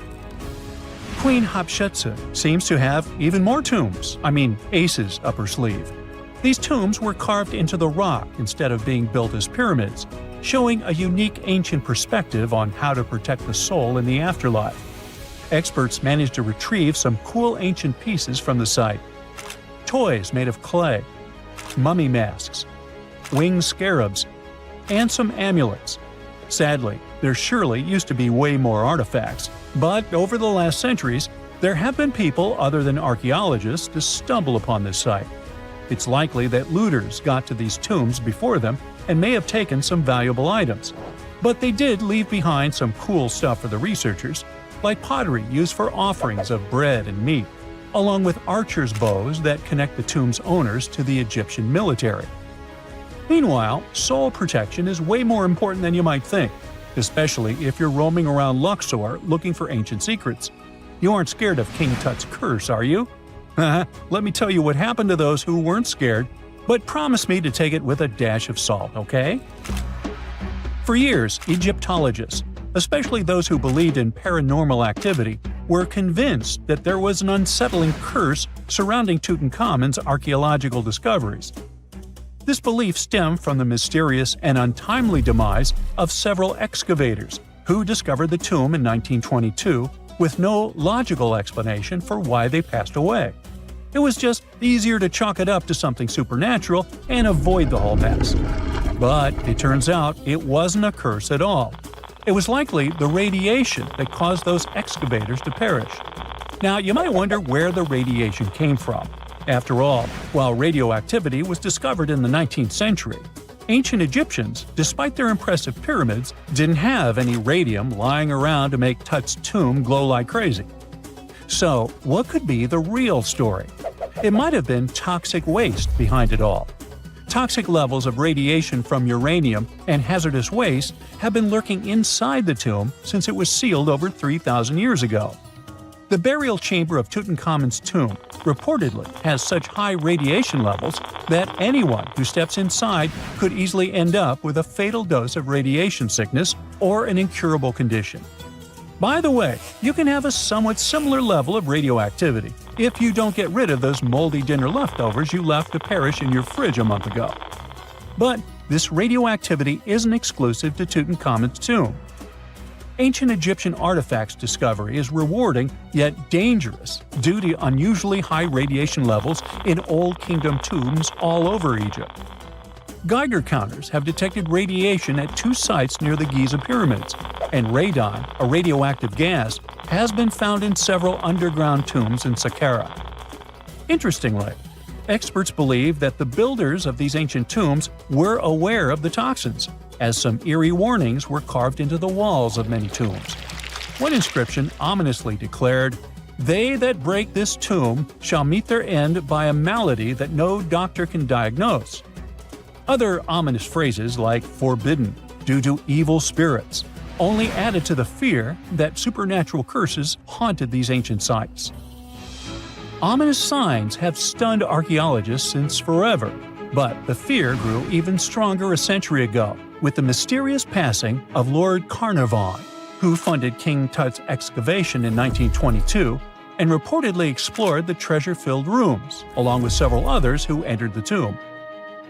Arthur Weigall, another British Egyptologist who was present at the tomb's opening and is credited with starting the curse myth, passed away young when he was just in his 50s in 1934. Chances are the condition that made him pass was connected to radiation. In total, 6 out of the 26 people who were there when the tomb was opened met their end within a decade from various causes. Not only X-ray exposure, those reasons include asphyxia, stroke, heart failure, pneumonia, and even poisoning. Well, isn't this getting a little grim? There was one guy who opened the tomb and somehow managed to avoid the infamous curse, Howard Carter, or so it seemed. Some folks pointed to his survival as proof that the curse wasn't real. After digging up the tomb, Carter published several books on the topic and shifted gears from archaeology to dealing in antiquities for various museums. Despite dodging demise or injury, rumors swirled about how the curse may have impacted him in other ways. One of the big stories linked him to Lord Carnarvon's daughter, Evelyn. Some said he was madly in love with her, but she married someone else, so he chose to stay single. Others claim they had an affair while she was in Egypt, which ended when her father passed away and she left the country for good. However, there wasn't much evidence to support these stories. Evelyn was just 6 when they met, and they remained friends until his last breath. She was even one of the few attendees at his funeral, but denied any romantic involvement, saying they weren't that close. A year after the revolutionary discovery near King Tut's tomb, Evelyn married politician Sir Brograve Beauchamp and had a daughter. That same year, Beauchamp toured the tomb with his parents, guided by Carter himself. Carter never married and, aside from those posthumous rumors about Evelyn, had no other romantic connections. While the curse adds an intriguing twist to his life story, his tendency to keep relationships at arm's length was evident long before the tomb was opened. It seemed Carter just wasn't a people person. In 1939, after battling a serious illness, he ultimately succumbed to fate. He was 64, which was a pretty common life expectancy in the UK back then, so no one really thought it was off and linked it to an ancient curse. When he passed, it turned out he had several artifacts from Tutankhamun's tomb in his London apartment, which were eventually sent back to Egypt, marking what some viewed as the curse's end. Who knows? Maybe if he hadn't had all those ancient souvenirs at his place, he would have lived way longer. But all the other demises might seem off. The curse theory was likely fueled by some strange events during the excavation. Carnarvon got a mosquito bite that became severely infected, and around the time they opened the tomb, Cairo experienced a bizarre power outage and a freak sandstorm.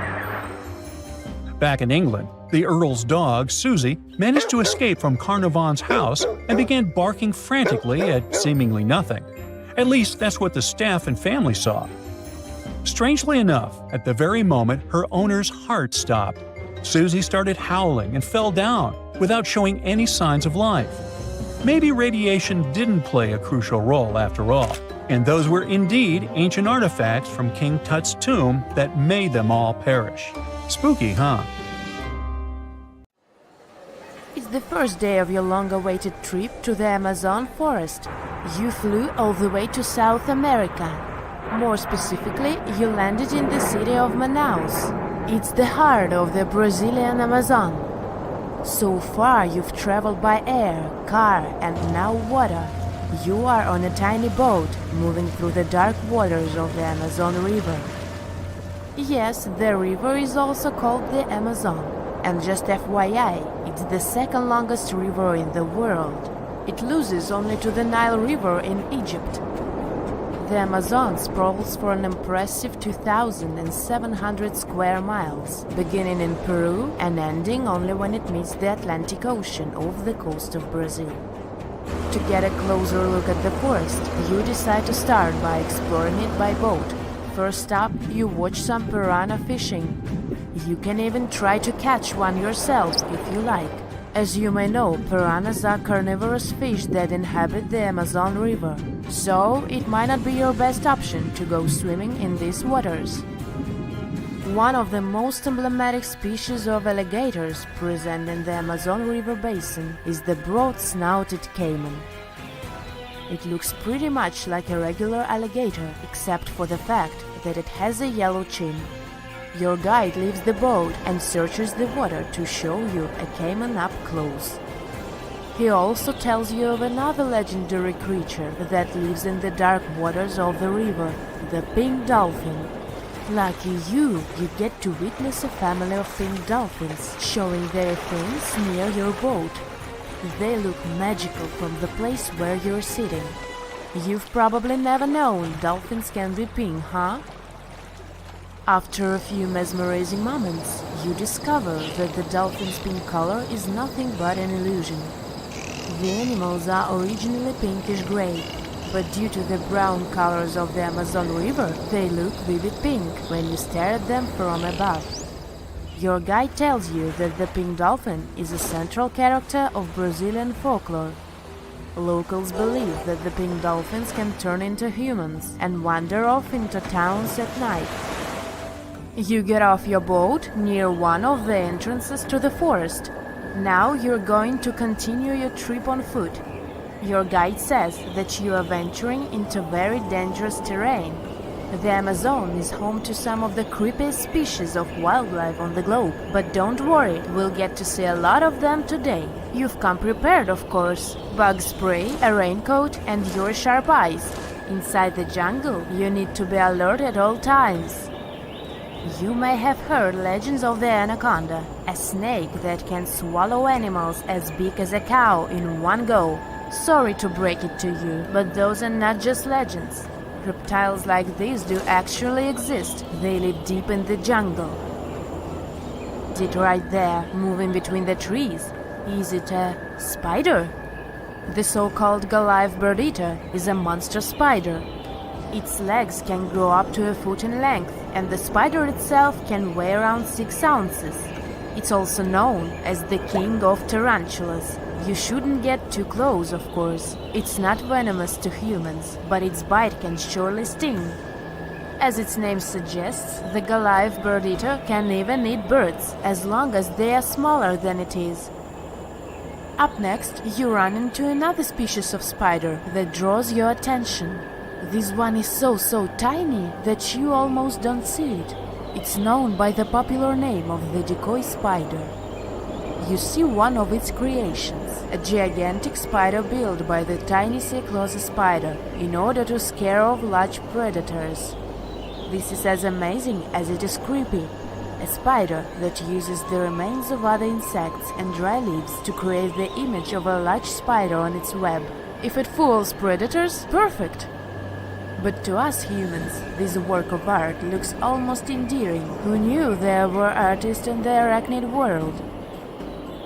Near a small lake, you witness a unique scene. A large snake is slowly slithering its way toward a lizard that is resting on a rock. The lizard seems obvious to the presence of the dangerous reptile, but right as the snake is preparing to attack, the lizard flies the scene in its iconic way. The so-called basilisk lizard is famous for its ability to walk on water, or rather run across the water. This isn't an illusion, just a matter of balancing. The small lizard moves its legs on top of the water very fast, while its long tail serves as a counterweight. I wish I could do that. If you've ever wondered what a frog looks like on the inside, you've come to the right place. Right in front of your eyes, there is a rare local species of frog. It's known as the glass frog. This species of amphibian has a type of transparent skin that is completely see-through. In other words, you can see the frog's interior with astounding clarity. It's as if you had X-ray vision. Moving on with your journey, soon you come across a pond. Floating on its water is probably the biggest water lily you've ever seen in your life.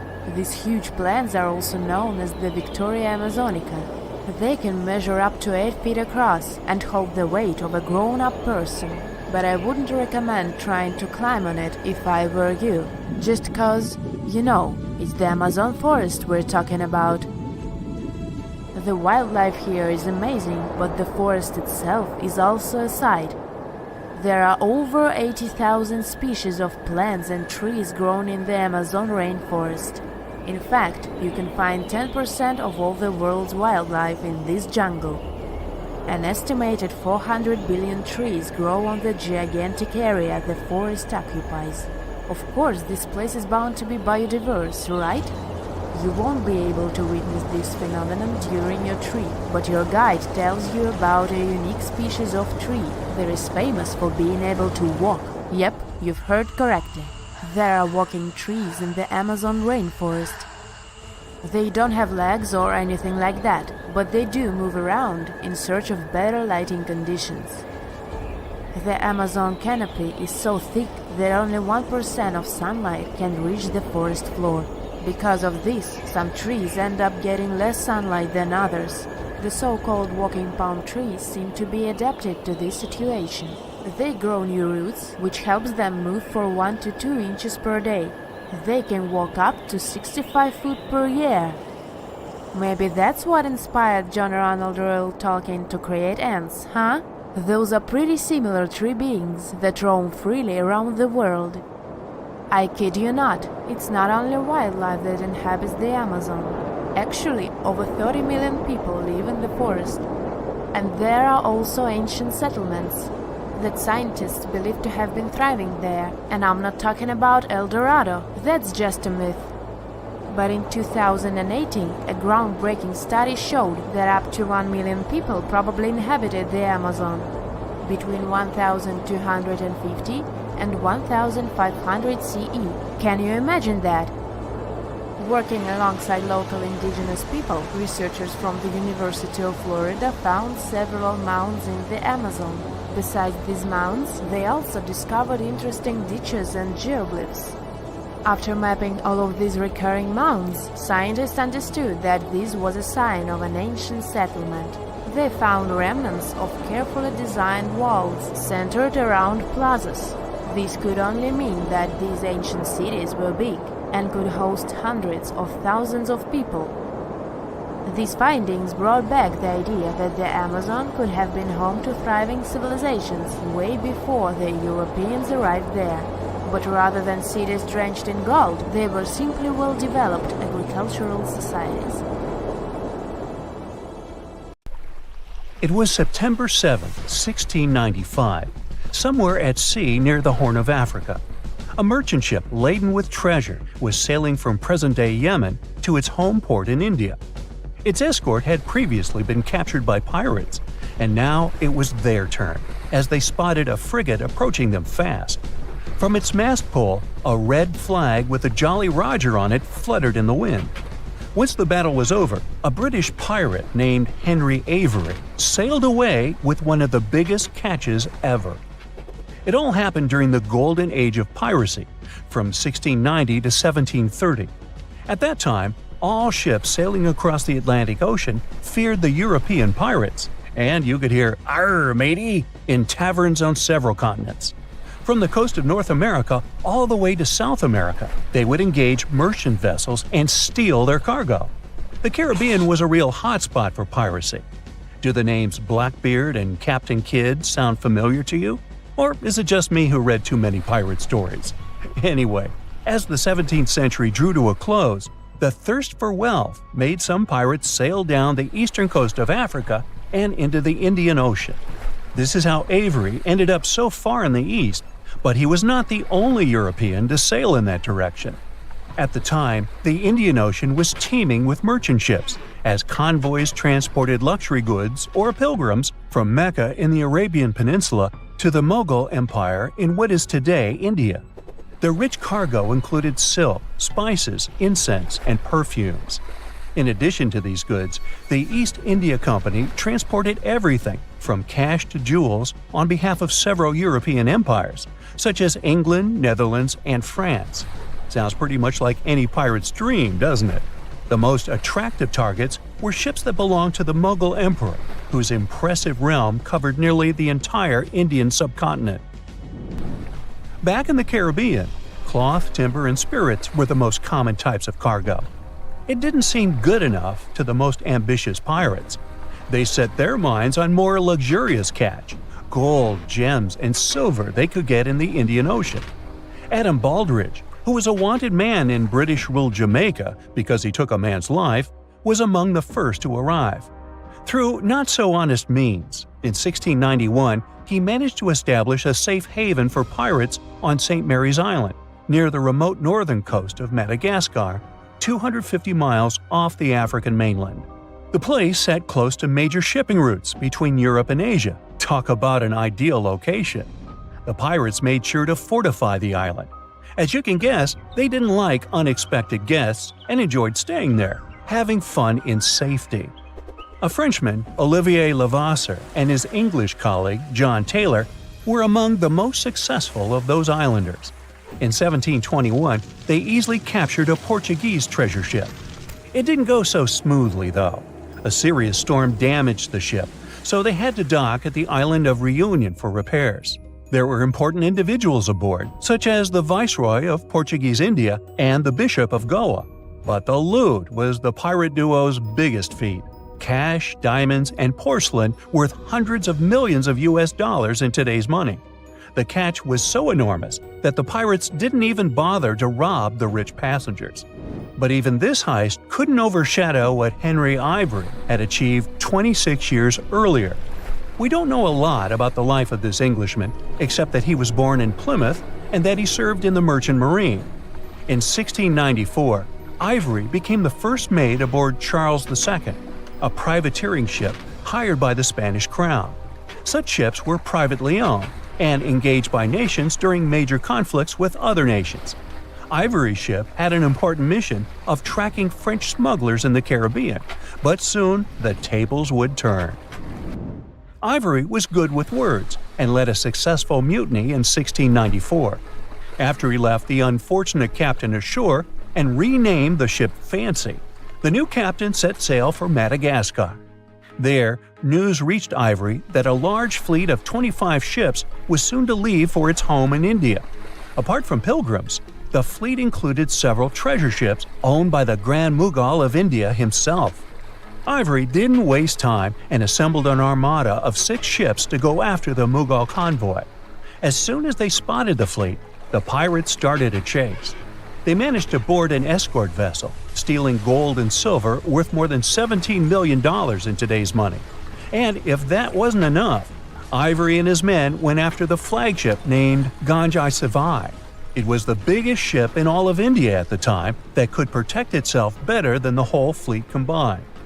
The pirates got lucky, as one of their volleys cut the main mast of the Indian ship in half, and there was more serious damage to it. Ivory brought his ship alongside the crippled Mogul ship, and his men boarded the vessel. Indian sailors showed some impressive resistance, even though their captain had abandoned them. Ivory's men won in the end, and they got one of the richest pirate catches ever. They filled their chests with hundreds of thousands of pounds in jewels, gold, and silver. After it, the pirates set course for the Bahamas and used their enormous wealth to convince the local ruler to let them come ashore. Their most prized possession, their ship, the Fancy, was included in that deal. Once the news of the heist reached the Emperor of India, a huge diplomatic scandal broke out. The Grand Mogul was enraged and accused the East India Company of plotting against him, arresting several of their high-ranking officials. The company feared that the Indian leader would cancel their valuable trade agreements, so they decided to do something nice for him and bring to justice the pirates responsible for the theft. Together with British ships equipped for search at sea, they launched one of the first truly international pursuit of Ivory and his shipmates, promising a reward to whoever captured him. The pursuit was only partially successful, as they only managed to catch and trial several pirates. Most of them scattered across Europe and the Americas, keeping their share of the wealth. Ivory earned himself the nickname the King of Pirates because of his adventure in the Indian Ocean. Historians believe he escaped to Ireland with his share of the loot using a false name, George Washington. No, I made that up. Piracy was a risky trade, and not all European fortune seekers were successful in the East. Take Dutch pirate Dirk Schijvers, who entrapped 4 ships in the Indian port of Calicut. He demanded money from the local Indian authorities and the East India Company, but they offered him only half of the requested sum. Finally, they settled on a different amount. When it didn't arrive, Schijvers set another ship ablaze. By this point, both the British and the Indians had had enough, and they hired 10 Indian pirate ships to drive Schijvers away, which they succeeded in doing. The pirate captain was forced to return for repairs to St. Mary's Island empty-handed. Oh well. The end of the 18th century and an increased European presence in the region brought about the end of the golden age of piracy. As the British authorities increased raids on pirate strongholds, the number of pirates decreased significantly. In 1692, a huge earthquake that was followed by a tsunami erased a well-known pirate haven from the map, Port Royal in Jamaica. But piracy in the Indian Ocean never fully disappeared. Modern pirates might not have an eye patch or a parrot on their shoulder, but they mean business just as the pirates from the past. The Strait of Malacca connects the Indian Ocean to the Pacific, and today, around 40% of world trade takes place through it. Despite this fact, piracy was alive and well here even in the 21st century. The national authorities of Malaysia and Indonesia, 2 countries the strait separates, were finally able to curb piracy only in 2016. No, it's not a romantic story at all. Stonehenge took approximately 20 million man-hours to build. For comparison, an average human doesn't live much over 700,000 hours. This is Jack, one of the first builders of Stonehenge. Let's say Jack lived to be 80 years old, which is extremely improbable, but it makes it easier for me to crunch the numbers, thanks. If Jack had spent his entire life, from age 0 to age 80, working on the Stonehenge project, it would have required approximately 28.5 generations of people doing the same thing to complete it. That's next to impossible. To make it more plausible, let's multiply that by 2. After all, Jack wouldn't want to dedicate his entire life to moving stones, and he didn't live to be that old. Thus, we arrive at around 57 generations needed to build Stonehenge. That's not enough room on the screen for me to introduce John, Jack's great-great-great-great, you get the drift, grandson. So it all began around 5,000 years ago with just a simple circular earthen bank and ditch. Fast forward to around 26,000 BCE, and the builders replaced that initial structure with a complex arrangement of wooden posts and brought in around 80 dolerite bloom stones from Wales, which were rearranged at least 3 times. Then, a few hundred years later, they added those massive sarsen stones, each weighing around 25 tons. These enormous sandstone blocks were transported about 19 miles to create a continuous outer circle, with 5 trilithons, 2 upright stones topped with a lintel, forming a horseshoe shape inside. It was a millennium-long building process that demanded years of hard work. So, people must have lived nearby, right? But how would they have found shelter back then? Today, we have houses for builders on site, small accommodations that serve as temporary housing. But structures like this definitely didn't exist when Stonehenge was constructed. Did they? Well, actually, they existed. And some recent archaeological digs near Stonehenge prove it. Archaeologists found this Stone Age eco-home, which is a huge deal since it's one of the earliest settlements in the area. This newly uncovered Mesolithic home dates back to around the year 4300 BCE. Let's take a closer look at this house, shall we? Now, for the walls, people back then used a large fallen tree, its trunk to be more precise. These wooden walls were reinforced with flint and they even lined the pit left by the uprooted tree with cobblestones. To create the roof, they opted for animal hides, which sounds like a wise choice. They must have provided protection against the unpredictable weather of the British Isles. Now, you might be wondering, the weather in Britain is indeed unpredictable, and it has been that way since time immemorial. So, how did the builders manage throughout most of the year, particularly during the winter months? Well, the answer is simple. There was a hearth on site, which isn't surprising, but the system they employed was quite ingenious. A hearth inside the house would have posed too great a risk, yet bringing hot stones into the dwelling was perfectly safe. While they were hot, they couldn't ignite the building. So they used these stones from the hearth as a heat storage system to keep warm at night. And as a final touch, they even incorporated various stones for decoration. They didn't exactly get a Pinterest house, but it added a touch of elegance for sure. And if you think this discovery is merely about the houses, think again. It significantly changes our understanding of how people lived during that time. This discovery places them in an important prehistoric setting right at the start of the Neolithic area, sparking some interesting questions about whether these early folks could be related to the people who built Stonehenge. But there's a big worry. Experts are concerned that this significant find, along with other buried archaeological sites, could be at risk if the authorities go ahead with plans to build a tunnel to reroute the A303 away from the World Heritage Site. Sure thing the house the scientists found wasn't in perfect shape, and it lacked some crucial elements people use for living. Some of them decayed over time, while others were simply absent. So the scientists took 20 tons of chalk, 5,000 hazel rods, and 3 tons of straw, and used all this to recreate the 4,500-year-old design houses. These new buildings are located close to Stonehenge, which is incredible since in this area, planning permission for even a new cowshed is problematic. So, what are these houses like? Well, first off, there are 4 of them, and they're oval-shaped. They're built on the foundation of real houses that stood there about 4,500 years ago, just around the time the Stonehenge Eco House was going up. The houses aren't very big, they're single-room structures. When it comes to dimensions, it was straightforward to estimate since we could gauge the size of the roof and the height of the walls based on the foundations. Each side measures about 16 feet. However, the roof structure remains a bit of a mystery. There were a few differing thatching techniques back then, so pinpointing the exact method used for these dwellings is kind of a guessing game. For now, we think it involves knotted or tied straw carefully secured onto a hazel-woven frame. When fires are lit, the smoke from the hearth wafts up through the thatched roof. Now, remember those 20 tons of chalk? That was needed for the floors and walls. The white chalk walls and floors reflect sunlight and capture heat from the fire. But here's the kicker. The builders encountered a challenge because the ground was so waterlogged that some of the chalk floors took weeks to dry out.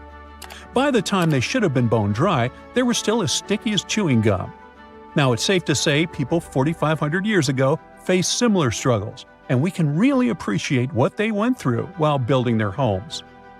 The final layer of daub was applied using rags, giving a smooth, almost shiny finish that looks surprisingly classy. The interiors are furnished with wooden and wicker beds and shelves, along with clay pots and jars, all centered around a cozy hearth. The spaces feel surprisingly roomy, and are filled with light that streams in through the thatched roof, bouncing off those white walls. Plus, the woven furniture adds a nice touch of authenticity to the vibe. The fires have been lit, and the first meal, bread crafted from flour ground on a stone mill next to the hearth, has been prepared. Those who tried the bread were pleasantly surprised by its flavor, finding it quite tasty. Now, here comes the bummer. Those who recreated the houses did cheat a little. While the materials used were authentic, the tools weren't. They used cement mixers to mix the daub, wheelbarrows to transport the timber, and logs by the hearth were split with steel axes instead of stone ones. Still, the builders aren't professionals, they're volunteers. So I think a bit of cheating is totally cool in this case. There are other volunteers on site who are more than happy to chat about the daily activities of the Stonehenge builders, from grinding grain with a quern to making rope from rushes. But these houses and the Eco House aren't the only remarkable things in the Stonehenge area. Some years ago, archaeologists uncovered a burial site close to Stonehenge that predates the monument itself.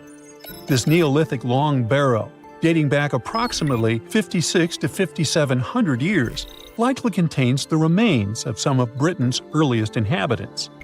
The burial site was identified through aerial images that revealed its distinct shape beneath the crops. Salisbury Plain is rich with ancient sites, including Stonehenge, various mounds, and monuments. The area has remained undisturbed over the centuries, which is likely why so many ancient structures are still intact. This discovery also shows a significant shift in human lifestyle during that era, marking a transition from a nomadic existence to settled farming and animal husbandry, much like the eco-house itself. The long barrow in question measures about 85 feet long and 65 feet wide, though much of its above-ground structure has been lost to farming over the years. If this site is like others in the vicinity, it contains the remains of 30 to 50 individuals, along with cow skulls, which were significant to those early communities. Imagine discovering an ancient city without leaving the comfort of your home.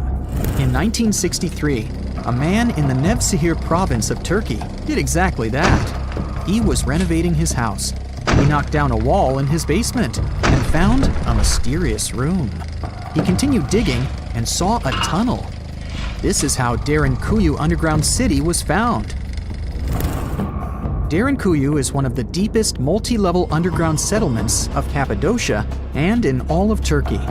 This engineering masterpiece has 8 levels. The inhabitants living on those floors had access to cellars, storage areas, chapels, a school, a study room, and other structures. All floors are connected by an extensive network of tunnels. It's believed that the underground city was built as a shelter. You can't see the construction from the outside. Its depth is approximately 279 feet. The complex was large enough to shelter about 20,000 people, plus their livestock and food supplies. There's also a 180-foot ventilation shaft. People used it both for ventilation and as a well. The well supplied water both to the villagers living on the surface and to those hiding in the underground city. Interestingly, those living on the bottom levels were able to cut off the water supply for the upper and ground levels. This kept the water safe from potential poisoning. The place was designed for protection. The tunnels could be blocked from the inside with huge round rolling stone doors. The passageways were extremely narrow. Potential invaders had to enter the tunnels one at a time. Seems like they thought of everything in the 7th century BCE. Archaeologists believed the Phrygians were the ones who first built the levels. After them, the structure was used and enhanced in Roman times. This was when the chapels were added. The golden time of Derinkuyu, however, was during the Byzantine era. But how did these people manage to create such tunnels? Well, the rock they carved them into wasn't usual. It was soft volcanic rock. It appeared due to a geological process that began millions of years ago. Volcanic eruptions covered the area in thick ash. It then solidified into this soft rock. When the natural forces of wind and water eroded softer parts, only hard elements remained. Fun fact, fairy chimneys are also made of intricately shaped volcanic soft rock, but they formed naturally without any human intervention. I'm still in Turkey, but this time, my destination is Çanakkale, where a myth came to life. For 3,000 years, people believed that Homer's Iliad was fiction and that Troy never existed. In 1863, everything changed. Expatriate Frank Calvert discovered ancient ruins in western Turkey. He was convinced they belonged to the ancient city of Troy. Heinrich Schliemann examined this area in 1868. That's when Troy saw sunlight again after all those centuries. Troy has complex layers. Over the years, 9 ancient cities were built on top of one another. Historians say that the area was strategically located between Europe and Asia, so it became a prosperous trade and cultural center. This strategic position made Troy attractive throughout history. After the Trojan conflict, the city was abandoned between the years 1100 to 700 BCE. Then Greek settlers rediscovered the area, and Alexander the Great ruled there. The Romans then invaded the city.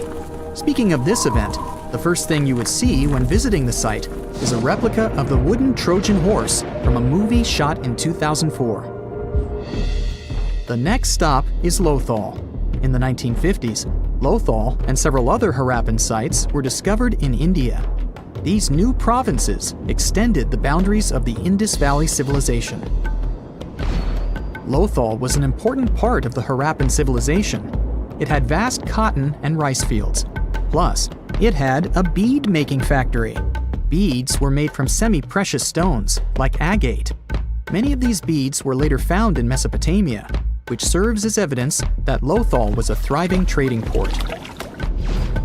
Archaeologists believe that the city was part of an ancient trade route. Traces of agriculture? Check. Traces of trade? Check. What else? The remains of residential buildings, streets, bathing pavements, and drains. Some real city planning, and impressive examples of early urbanization. The town was well constructed. There were modern houses. Some of them had 6 rooms, bathrooms, a large courtyard, and even a veranda. Lothal also had the world's oldest known dock.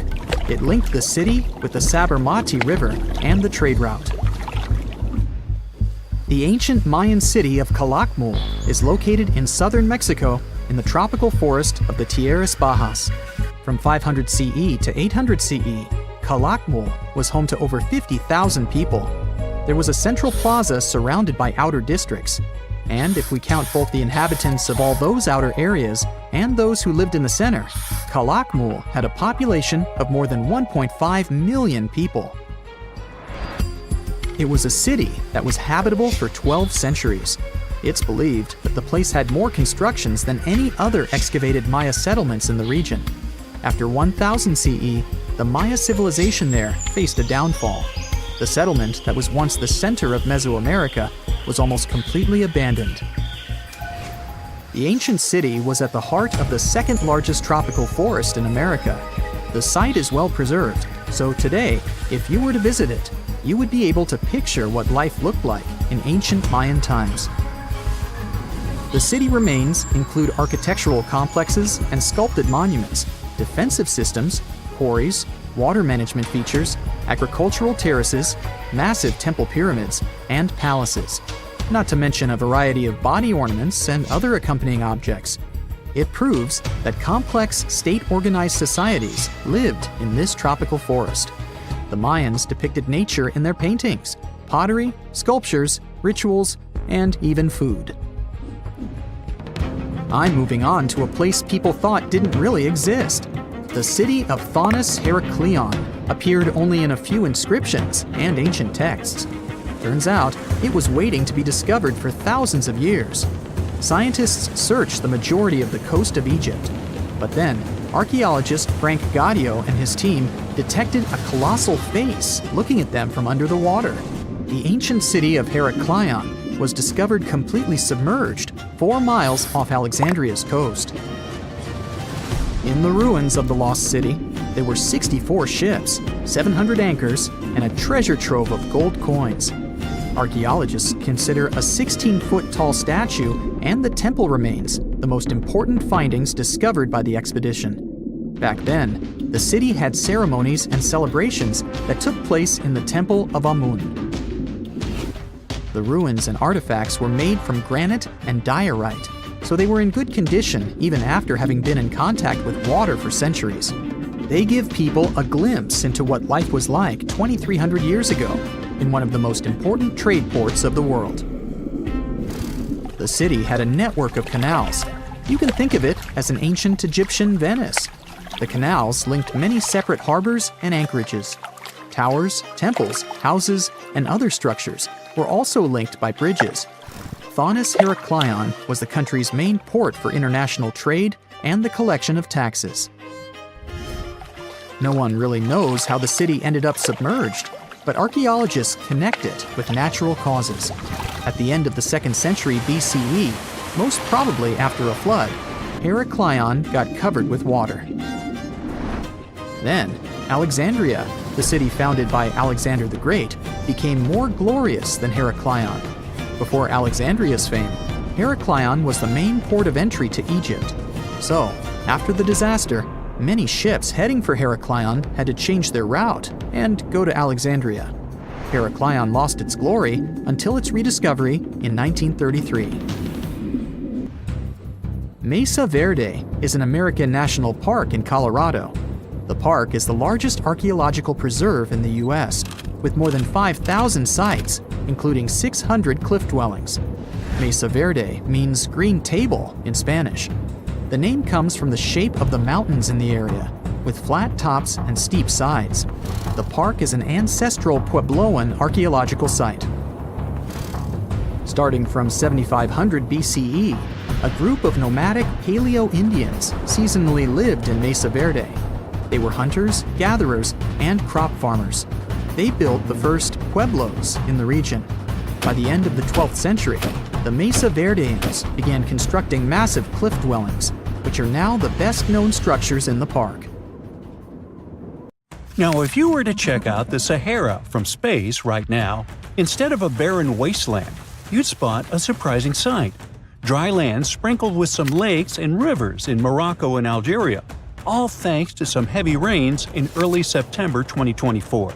These aren't oases. This is just the Sahara going back to the factory settings. Believe it or not, eons ago, one of the biggest deserts on Earth was actually a lush paradise full of greenery. Let's first see how the Sahara turned into a desert. During the last ice age, Earth was much colder, and big ice sheets covered a lot of the land. At that time, the Sahara Desert was significantly bigger than it is today, and on our planet there were fewer tropical forests, and the cooler temperatures changed how rain was distributed in the tropics. Now, normally, warm air rises in the tropics, which helps create rain. Since it was colder during the Ice Age, this system got, well, messed up, and less rain fell in some areas.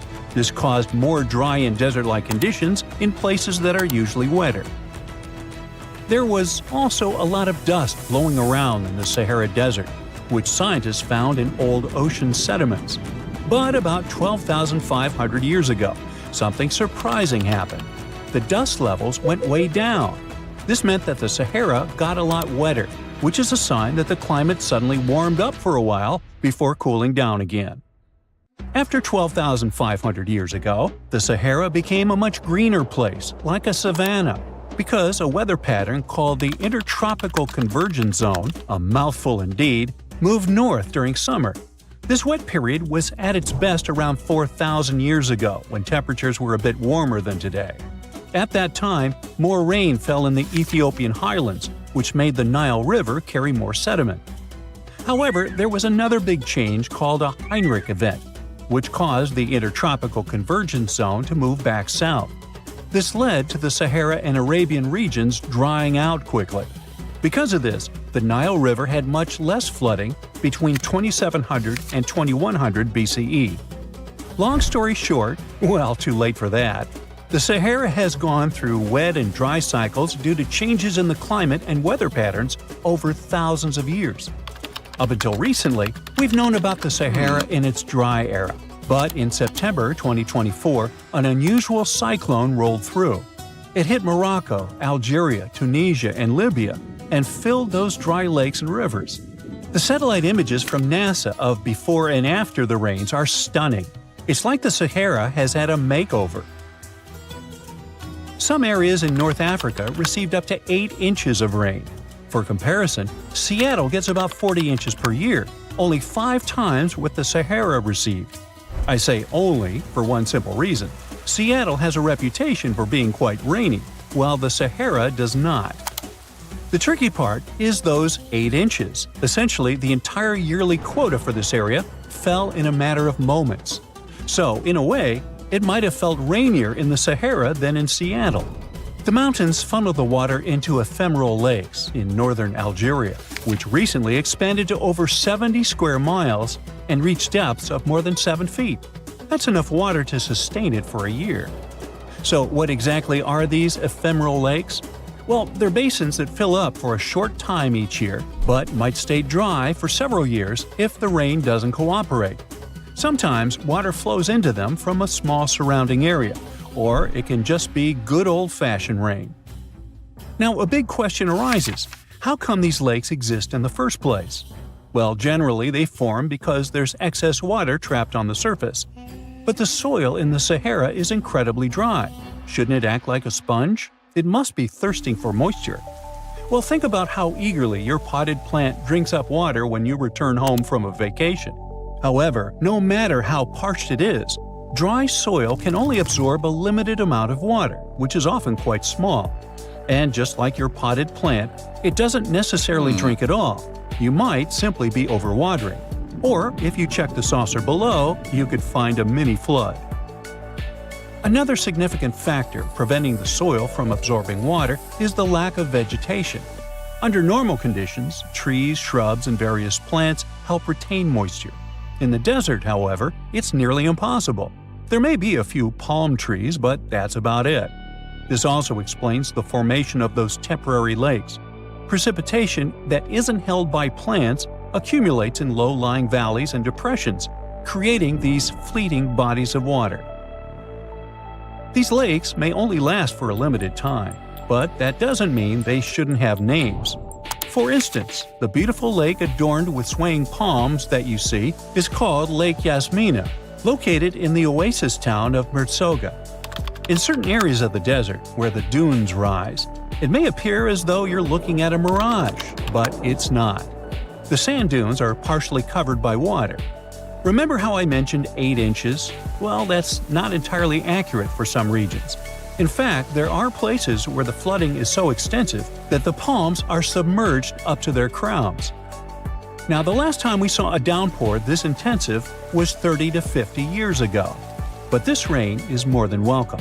After 6 consecutive years of drought, Morocco really needed it. Lakes that had been dry for decades, like Lake Ariki, are finally getting some much-needed water. A recent analysis revealed that out of the hundreds of storms that have hit the region since 2000, only 6 brought enough rain to start filling up this lake. And of those, only 2 resulted in a lake level higher than what we saw in September 2024. So while this torrential rain seems like a blessing, the big question is, will it last? The answer is yes. When humid air from near the equator meets the hot, dry air from the north, the Sahara Desert tends to get more rain. Scientists say this collision zone is shifting further north as the planet warms, and it warms, so it's likely to keep moving that way over the next couple of decades. So I seem a bit overly optimistic about this, and the truth is, the news isn't entirely positive. The reality is that no one was truly prepared for a flood situation like this. Moreover, remember that this isn't some Southeast Asian country where people are accustomed to dealing with water. This is the bone-dry Sahara. That said, I think you know what I'm getting at. Tragically, at least 18 people lost their lives to the intense rains in southern Morocco. The authorities are gearing up for even more heavy rain in the region. But if that's the case, could it mean the Sahara is facing extinction? And what would that even mean for us? It might sound a bit strange, but our planet actually relies on deserts, and the Sahara is no different. At first glance, it may seem like a barren wasteland, and it's nothing to write home about. But deserts play a crucial role in our ecosystem. They act as major carbon storage sites and are considered net carbon sinks, with the Sahara alone holding an estimated 1 trillion metric tons of carbon. In the fight against climate change, these existing deserts are like a buffer, helping to keep the temperatures within acceptable levels. Yeah, deserts are scorching hot, but they act as the world's air conditioning. Plus, desert sands are an unexpected source of nutrients for lush areas like tropical rainforests. Believe it or not, scientists have found that the sand particles from the Sahara have a hand in nurturing the Amazon rainforest. These particles travel across the Atlantic Ocean, riding the winds all the way to South America, where they enrich the soil in the Amazon basin. Without the Sahara, experts believe the Amazon rainforest could face serious collapse.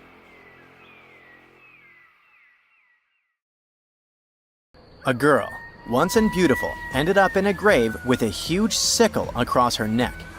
There were no signs of violence, no indications of any actual crime. Yet, someone was clearly terrified when they forced her into that grave. So scared that they even placed a padlock on the big toe of her left foot. They wanted her to stay in the tomb once and for all, fearing she might rise and take revenge on them.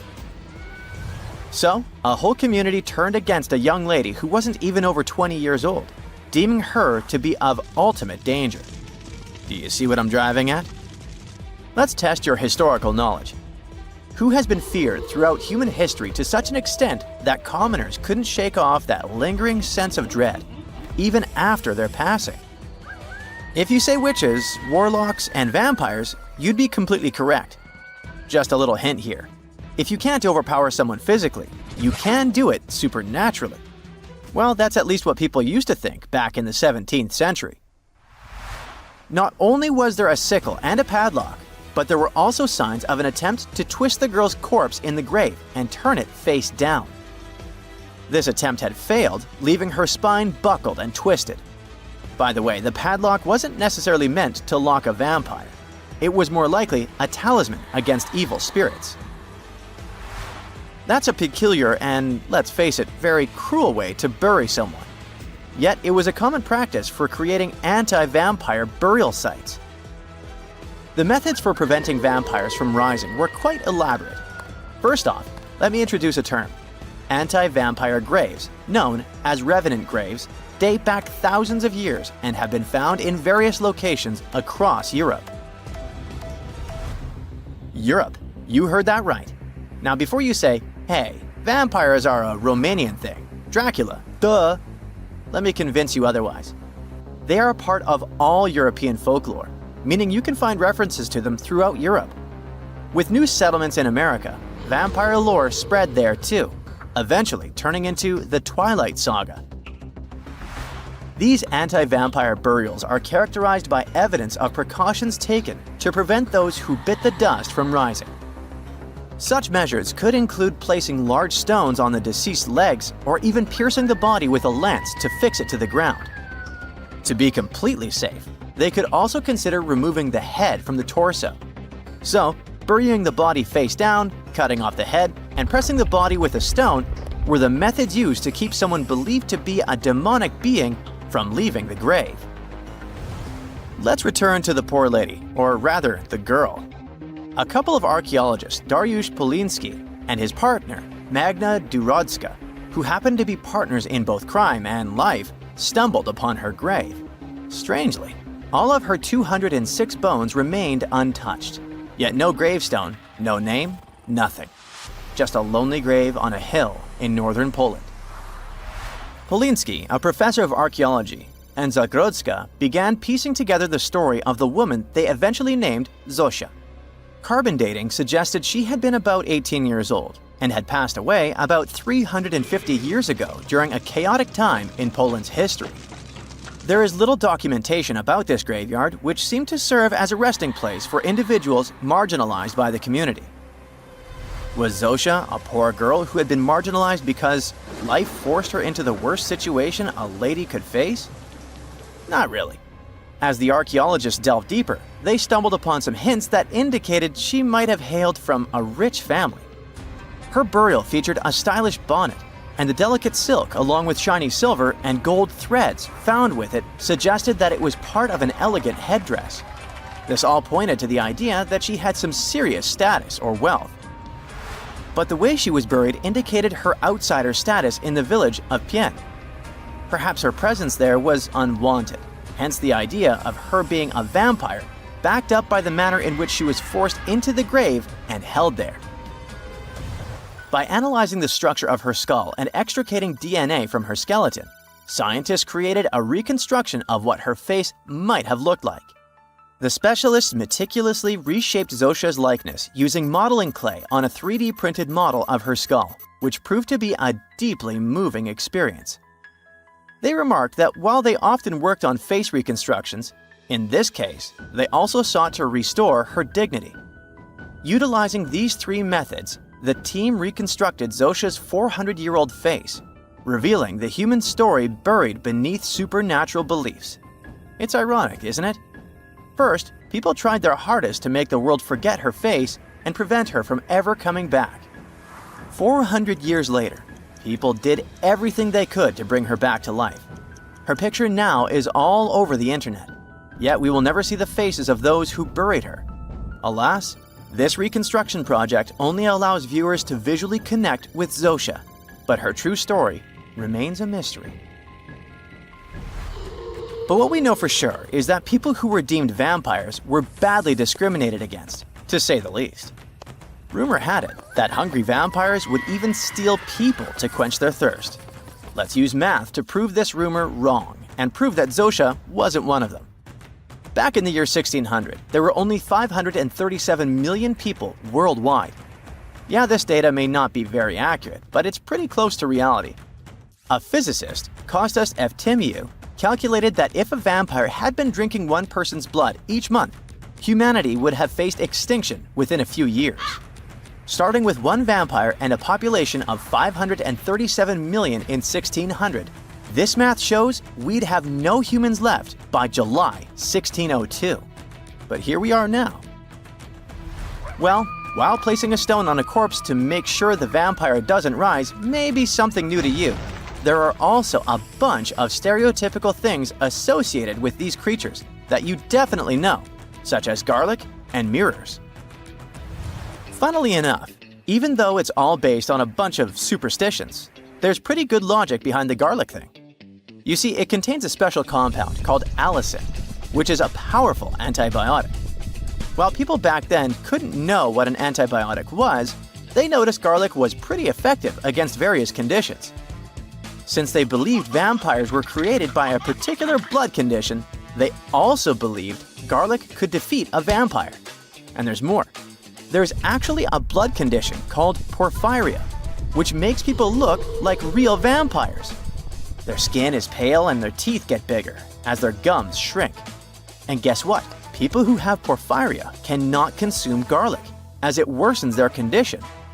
Wow, that's a cool coincidence.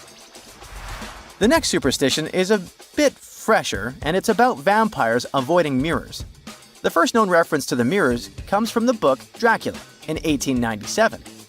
But why wouldn't a vampire show a reflection? Simple. Before the plastic era we live in, mirrors were traditionally backed with silver. Silver was commonly believed to repel evil spirits, possibly because it has antimicrobial properties. Much like garlic, its healing properties may be what was supposed to scare off a vampire. Another reason why suspected vampires may have avoided mirrors is the changes to their appearance from conditions commonly confused with vampirism, like porphyria and rabies. People afflicted with these conditions may have avoided looking in mirrors for that reason, causing others to assume that vampires avoided mirrors. But if you ever met a vampire and these methods don't repel it, I have one more trick for you. Ask the potential vampire to count. It can be spilled grains, seeds, or even the holes in the fishing net if you happen to have one. Vampires are into math, so they'll stop to count, delaying them until sunrise. And we all know that vampires don't do well in sunlight. Ironically, it's Count Von Count, a vampire who teaches us how to count on Sesame Street.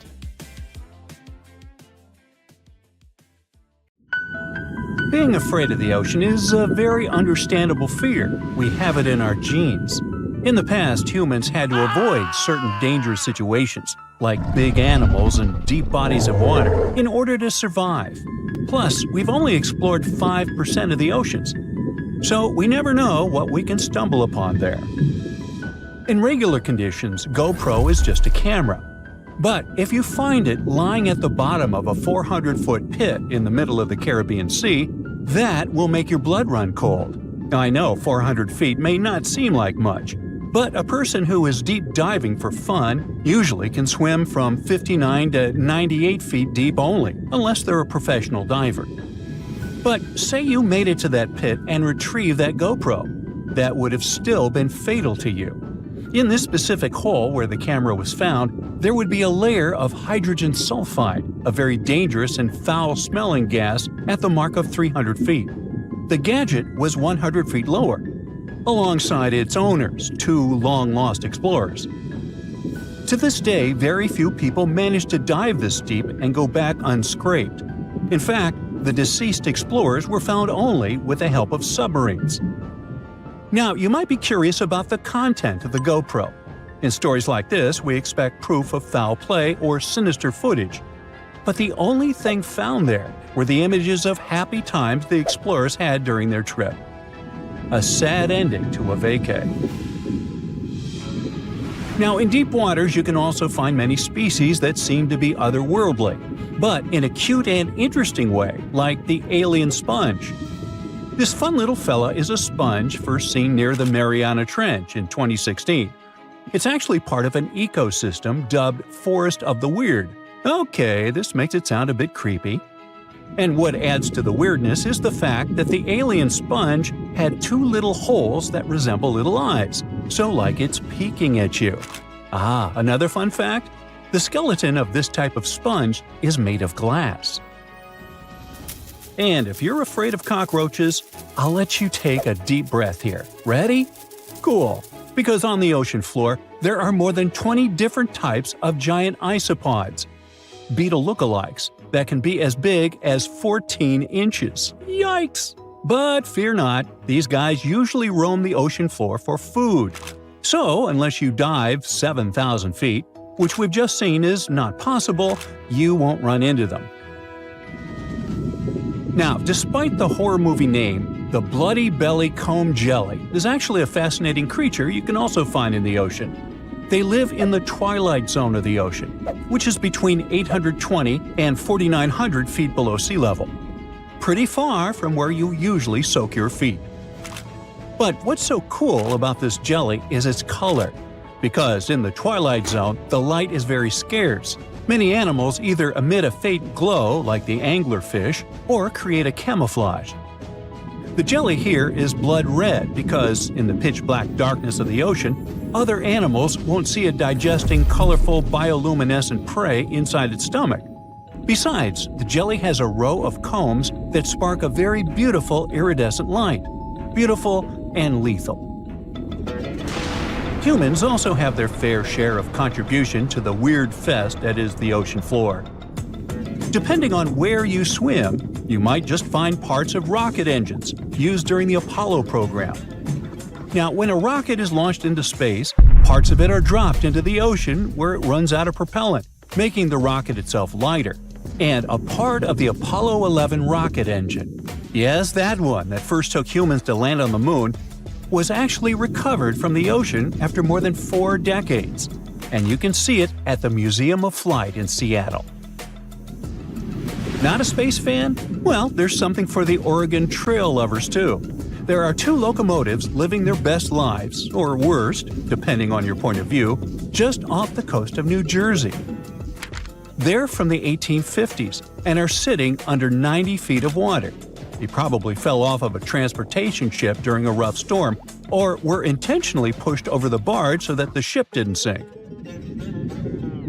Most of these things can only be seen while diving, but worry not. Even if you have a lingering fear of the deep ocean, you can still find weird things by simply walking on the beach. Look at these bizarre Garfield landline phones washed away in Brittany, France. The French have been having bizarre encounters with the sarcastic orange cat since the 80s, and it took about 30 years for French farmer René Morvan to come forward with a simple explanation. A shipping container with Garfield merchandise got stranded in the sea, only to find its final resting place in a sea cave. We bet Brittany locals are still haunted by the creepy smile of that landline phone. And just like a storm uncovered the Garfield secret stash, it also moved a few ships that sank more than 600 years ago. But this is not a simple Titanic story. It actually sounds more like Pirates of the Caribbean, because when the storm moved those old ships, authorities from Caesarea found 2,000 gold coins, some silver and bronze coins, gemstones, and rings. It was a bigger treasure than a dragon could hoard. But don't get your hopes up. Even though most of the underwater archaeological zones in this region are open to divers, these treasures are safely tucked away in a museum. Speaking of pirates, and I Another weird thing you can find chilling in the ocean is the pirate city of Port Royal, Jamaica. In 1692, the city was devastated by an earthquake, followed by a tsunami. A really bad twofer. But the good news is, you can still visit it today, well, scuba diving, that is. This is actually not the only sunken city in the world. There's also Thonis Heracleon in Egypt, which is not at the bottom of the sea per se, but at the mouth of the Nile River. There's also Baiae, a Roman town built atop a supervolcano. Now, you might be thinking Baiae had the same fate as Pompeii, but guess what? The floor actually sank and the town went down with it. So, have you ever heard of underwater crop circles? Back in 1995, divers in Japan spotted perfectly round circles formed in the sand. They were 6 feet in diameter and looked like those crop circles from sci-fi movies. Scientists simply couldn't figure out what or who did it until they caught the culprit red-handed, a tiny male pufferfish only 4 inches long. This little guy uses its body and fins to draw circles and squiggles and decorates his creation with seashells and corals. It takes the fish about a week to do so. All this hard work is part of a mating ritual, and if a female pufferfish likes the art, she will lay her eggs there, right in the center. The circular design of the underwater crop circle actually channels fresh water to the middle of the circle, the ideal scenario for the eggs to develop. And guess what? After she lays the eggs, the female pufferfish leaves, and it's the male that tends the eggs. But just in case fishes are not your thing, we can also offer you a cargo of rubber duckies, turtles, beavers, and frogs, 28,000 of them to be exact.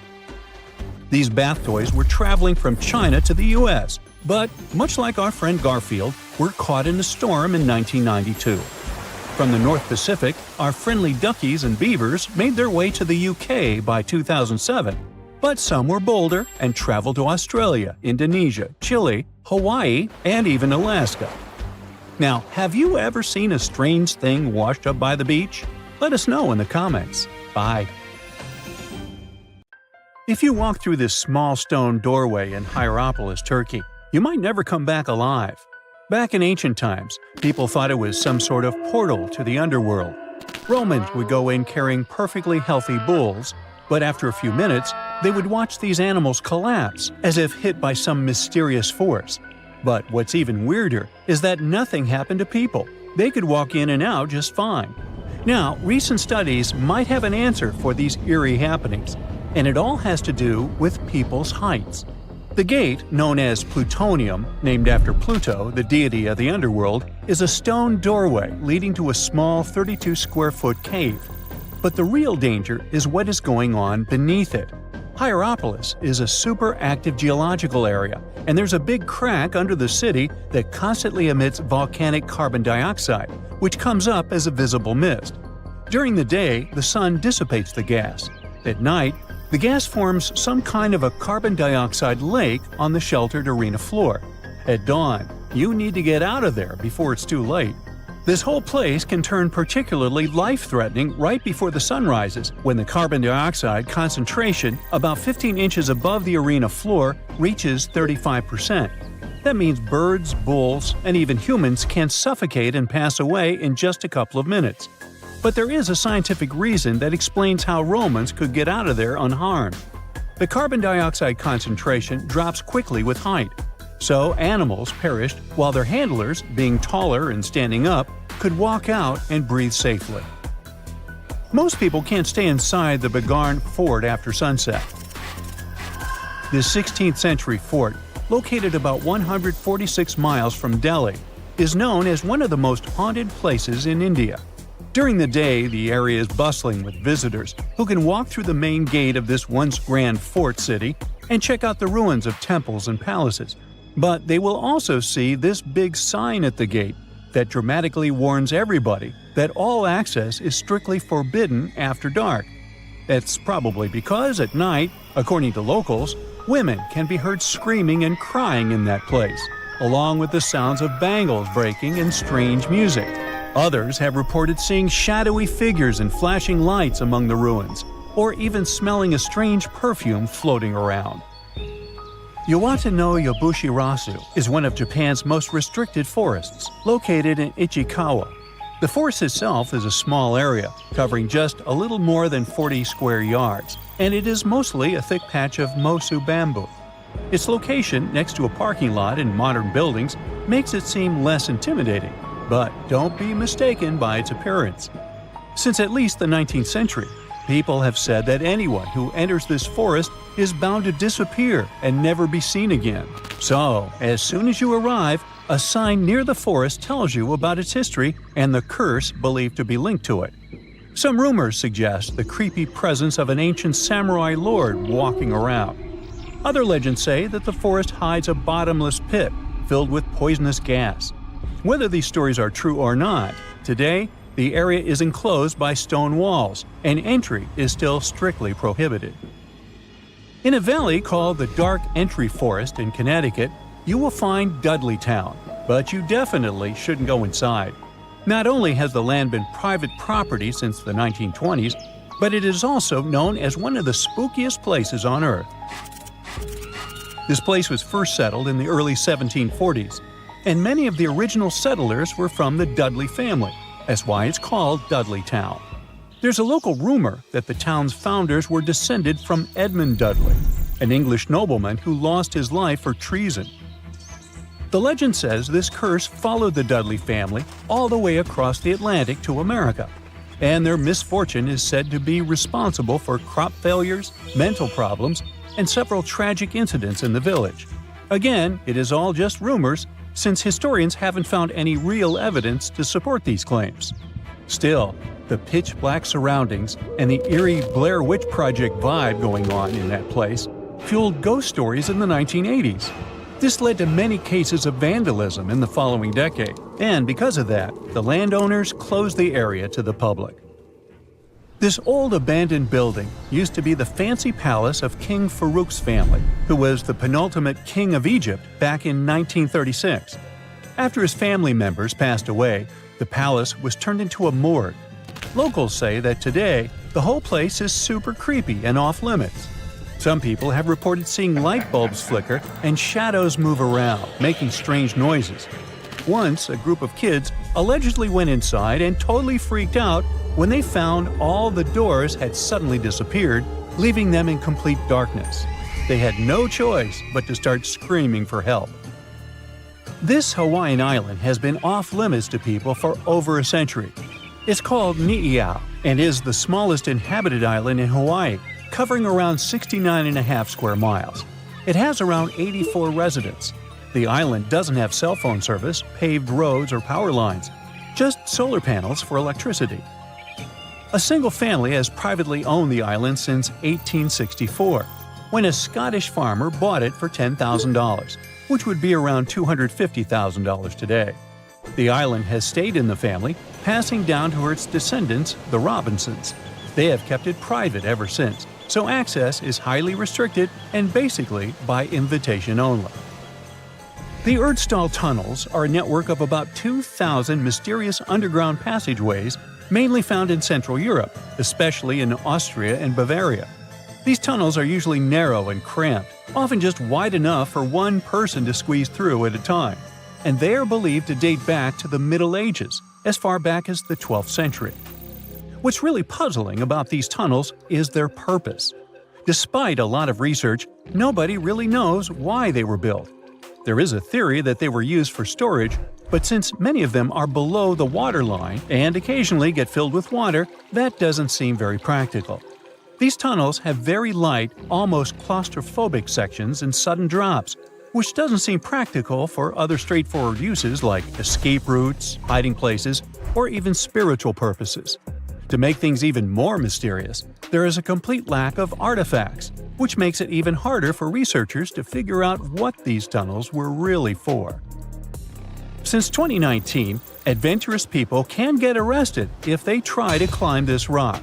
Uluru, also known as Ayers Rock, has been off-limits because it is now considered a sacred site for local communities. But the fact that it is also extremely dangerous probably played a big role in the decision to close it off to visitors. This rock is 1,142 feet high, which is about the height of an 80-story building. The climb to the summit can be very slippery, and high temperatures, which can hit 116 degrees Fahrenheit in the summer, have led to people passing away from dehydration and heat-related issues. Something even creepier happens at the top of the rock right after storms. When it rains, small tadpole-like crustaceans called shield shrimp hatch in temporary waterholes and rock pools on top of Uluru. These extraterrestrial-looking creatures are about 3 inches long, and they spread their super-resilient eggs everywhere. When enough summer rain comes, they hatch and go wild, feeding on microorganisms and bacteria in the water. How these strange creatures end up in the fleeting pools on top of Uluru is still unclear, but the most likely explanation is that their eggs might travel there with the wind. If you think you can balance a car on your head that is heavier than 352 pounds, then you have a good chance of beating the current Guinness World Record. John Evans from England, who holds it, found he had a superpower while he was working as a bricklayer. At 17, he could hold 24 bricks on his head. Years later, he started balancing fridges, cement mixers, kegs, and other objects on his dome to raise money for charity. He managed to hold a mini car on his head for 33 seconds in 1999. If anything had gone wrong, it would have cost him his life. It took another dangerous record breaker, Michel Lotito, 2 years to eat an airplane. He cut it up with an electric power saw to create bite-sized chunks. Then, he swallowed it piece by piece and washed it down with mineral oil and tons of water. Before you try to beat his record, you must know he had a special condition that made him crave and eat things that aren't food. He consumed over 9 tons of metal during his lifetime, including 18 bicycles, 15 supermarket trolleys, 6 chandeliers, 2 beds, a pair of skis, a computer, a coffin, and the commemorative Guinness World Records brass plaque. Mick Meaney from Ireland decided that he could break the world record for the most number of days buried underground and become famous. He spent 61 days in a coffin, 7 feet under the ground in 1968. Mick woke up at 7 in the morning every day, did a workout with partial press-ups, then had breakfast and read a newspaper. There were 2 pipes sticking out of his temporary home, one for food and one for ventilation, and keeping in touch with people above the ground. The TV worldwide, radio, and newspapers covered his adventure, but no one from the Guinness Book of Records was there when he resurfaced. Perhaps they found it too dangerous, so he never ended up in the book. The longest kiss ever recorded lasted 58 hours and 35 minutes. 9 couples entered the annual competition in Thailand, and one of them set this record on Valentine's Day in 2013. Guinness discounted this category because the rules of such competitions were too strict. The people had to keep their lips touching the entire time, no breaks at all. They could drink liquids using a straw, but they couldn't let their lips come apart, not even for a second. They had to stay awake and stand the whole time, and even if they needed to go to the bathroom, they had to keep kissing. To make things safer, they replaced the longest kiss with a new contest called the Longest Kissing Marathon, with short breaks to rest, eat, and even sleep. On October 14, 2012, 8 million people were watching Austrian skydiver Felix Baumgartner live as he beat 8 world records and the sound barrier. He lifted off from Roswell, New Mexico to the edge of space. He got there inside the largest balloon with a human on board, as tall as the Statue of Liberty when fully inflated. Several hours later, Felix was back as the first human to break the sound barrier in freefall, completing the highest freefall parachute jump and achieving the fastest speed in freefall. Nick Wallenda holds 11 Guinness World Records. He's the first person who walked a tightrope over Niagara Falls. Nick comes from a famous circus dynasty, the Flying Wallendas. He first walked the tightrope when he was just 13. He walked across the Grand Canyon and the Orlando Eye. That observation wheel is higher than the Statue of Liberty. It was windy and wet, but he landed another record that will be really risky to beat. Jin Songgao has spent many years training his body to handle the freezing cold. He can sit in a tub filled with ice cubes, not for a minute, but for hours. Jin became the champion when he stayed in the ice for 113 minutes and broke a world record. A couple years later, he managed to beat his own record by 2 minutes on a TV show. In the last 2 minutes, the audience cheered him on with music, which helped him push through. A fearless man from China covered his whole body in bees to create the so-called bee beard. This Italian tradition is from the 19th century. People place a queen bee on themselves to attract thousands of bees. The record breaker had to place not one, but 60 queen bees on his body to attract 637,000 bees. He set the official record for the heaviest mantle of bees. The Guinness adjudicators were there but watched from a safe distance. The new champion explained that the secret there is to stay calm. Bees usually won't bite, as it would cost them their lives, so you must not annoy them. Guinness doesn't accept applications for the longest fasting because they don't encourage people to deprive themselves of food. The only exception was in 1971. Angus Barbieri survived without food for 382 days. He was 27 and weighed 465 pounds when he started what was supposed to be a short fasting program at the hospital. But Angus felt so good and was determined that he convinced the doctors to let him continue. He even stopped working at his father's fish and chips shop to avoid any temptation to eat. He survived on vitamins, tea, coffee, sparkling water, and a small amount of yeast to give him the nutrients he needed. Angus got regular checkups to make sure he was okay. By the end of the fast, his weight dropped to 180 pounds. He stayed healthy after his fast and maintained a stable weight for years. If you wanted to get in the book of records because your pet is a plus-sized beauty, sorry, but it won't happen either. The heaviest cat ever, Hemi, was from Australia. It passed away at the age of 10 because of health issues and will forever be the record breaker in this category. Hemi weighed over 46 pounds in its final days in 1986. It was so heavy that it had to move around in a wheelbarrow. Guinness World Records figured out that people could start overfeeding their pets by force just to make it into the book and closed the category 12 years later. Now, they monitor the weight and size of animals by breed, but not by individual animals. Driving around the world at top speed is definitely an adventure, but it won't get you on the record list anymore. Many people tried to do it, setting record after record, going faster and faster. But by 1996, the Guinness organization decided to stop accepting new claims. It's just too dangerous and against the law to ignore the speed limits set in different countries. By the way, the first successful attempt to circumnavigate by car took 2 years and 1 month. In 1927, a racing driver and a filmmaker started off from Frankfurt, Germany, and finished just beyond the starting point in Berlin. If you want to set a new record in this field, you can try a boat, plane, helicopter, or maybe an autogyro. Dance marathons started in the US in the 1920s when a woman named Alma Cummings danced for 27 hours with 6 different partners. Everyone wanted to break her record, and soon, people all over the country were joining in. In the 30s, they became even more popular because they offered free food, a place to stay, and the chance to win huge cash prizes. The rules were tough. Dancers had to stay standing and keep moving their feet, even while eating, shaving, or reading. If a dancer was too slow, judges would tap their leg with a ruler to keep them moving. Sadly, in 1923, a man named Homer Morehouse danced for 87 hours, collapsed, and passed away.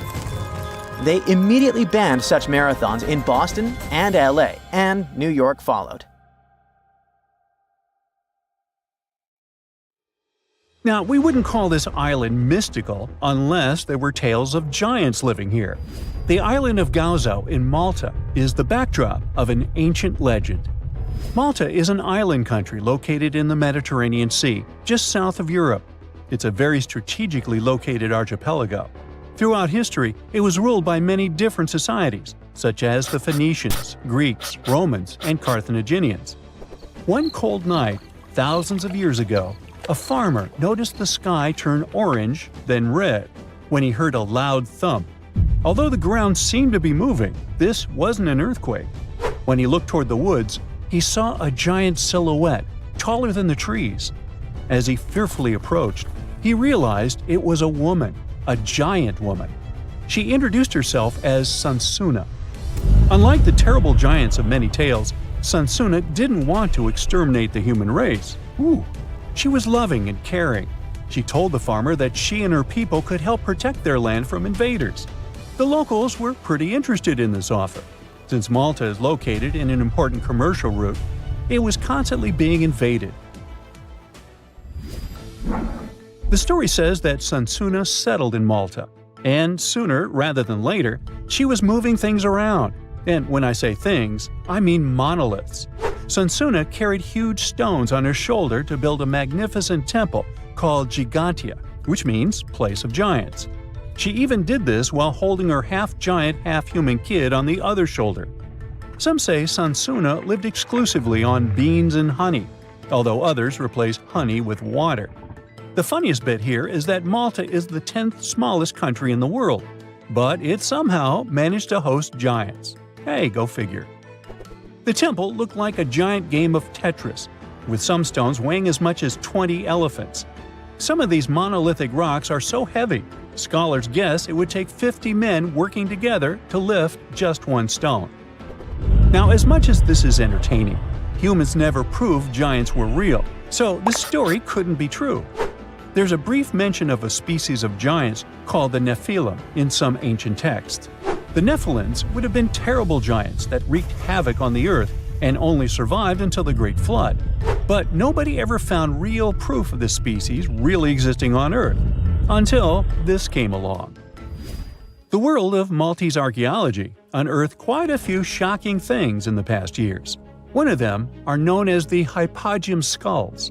Hypogeum is the Greek word for underground, and this incredible site was discovered in the first decade of the 20th century. Back then, Malta's National Museum director received an important phone call. Someone had accidentally dug some impressive bones and asked him to come check it out. The Hypogeum looked like an underground city, filled with mazes and rooms that stretched along multiple floors. They were all made with similar limestones as the Maltese temples above ground. The Hypogeum was filled with important relics and artifacts. Scientists quickly understood that the Hypogeum was built as a type of final resting place for locals. So, along with skulls, they found a lot of bones and skeletons. One of these artifacts were skulls, but these weren't regular human skulls. Rather, they were of the elongated type. To make matters worse, these skulls were hidden from the public for years. People started to talk and created a bunch of theories behind it. The truth is that this discovery was a turning point for Maltese archaeology, although scientists didn't know what to do with it. Some wondered if these skulls were natural or manipulated, since they knew some cultures in the world used head binds to alter their skulls. Other scientists threw in the hypothesis of little gray people or even the legendary giants. Some say that the elongated skulls could have been sculptures that worshipped otherworldly deities. There was no way to confirm any of these theories. So the question remained: who were the builders of Malta's megalithic temples? Now let's take a look at what scientists know. The Maltese megalithic temples have been standing strong since 3500 BCE, which is even older than the pyramids of Egypt. The main dilemma here is that these temples were built even before we invented writing, yet they required advanced technological skills to exist. The Gigantia Temple seems too absurd to have been built by humans. The South Temple has a corridor with 4 oval rooms on the sides, looking like a big shamrock leaf. In one of these rooms, scientists found altars decorated with spiral patterns. It looked like an altar of some sort, indicating early Maltese people used them for ritualistic purposes. The North Temple is similar but smaller, with a very low entrance that makes people crouch down to get inside. You get it? You need to bow down to their deities in order to get into this sacred place.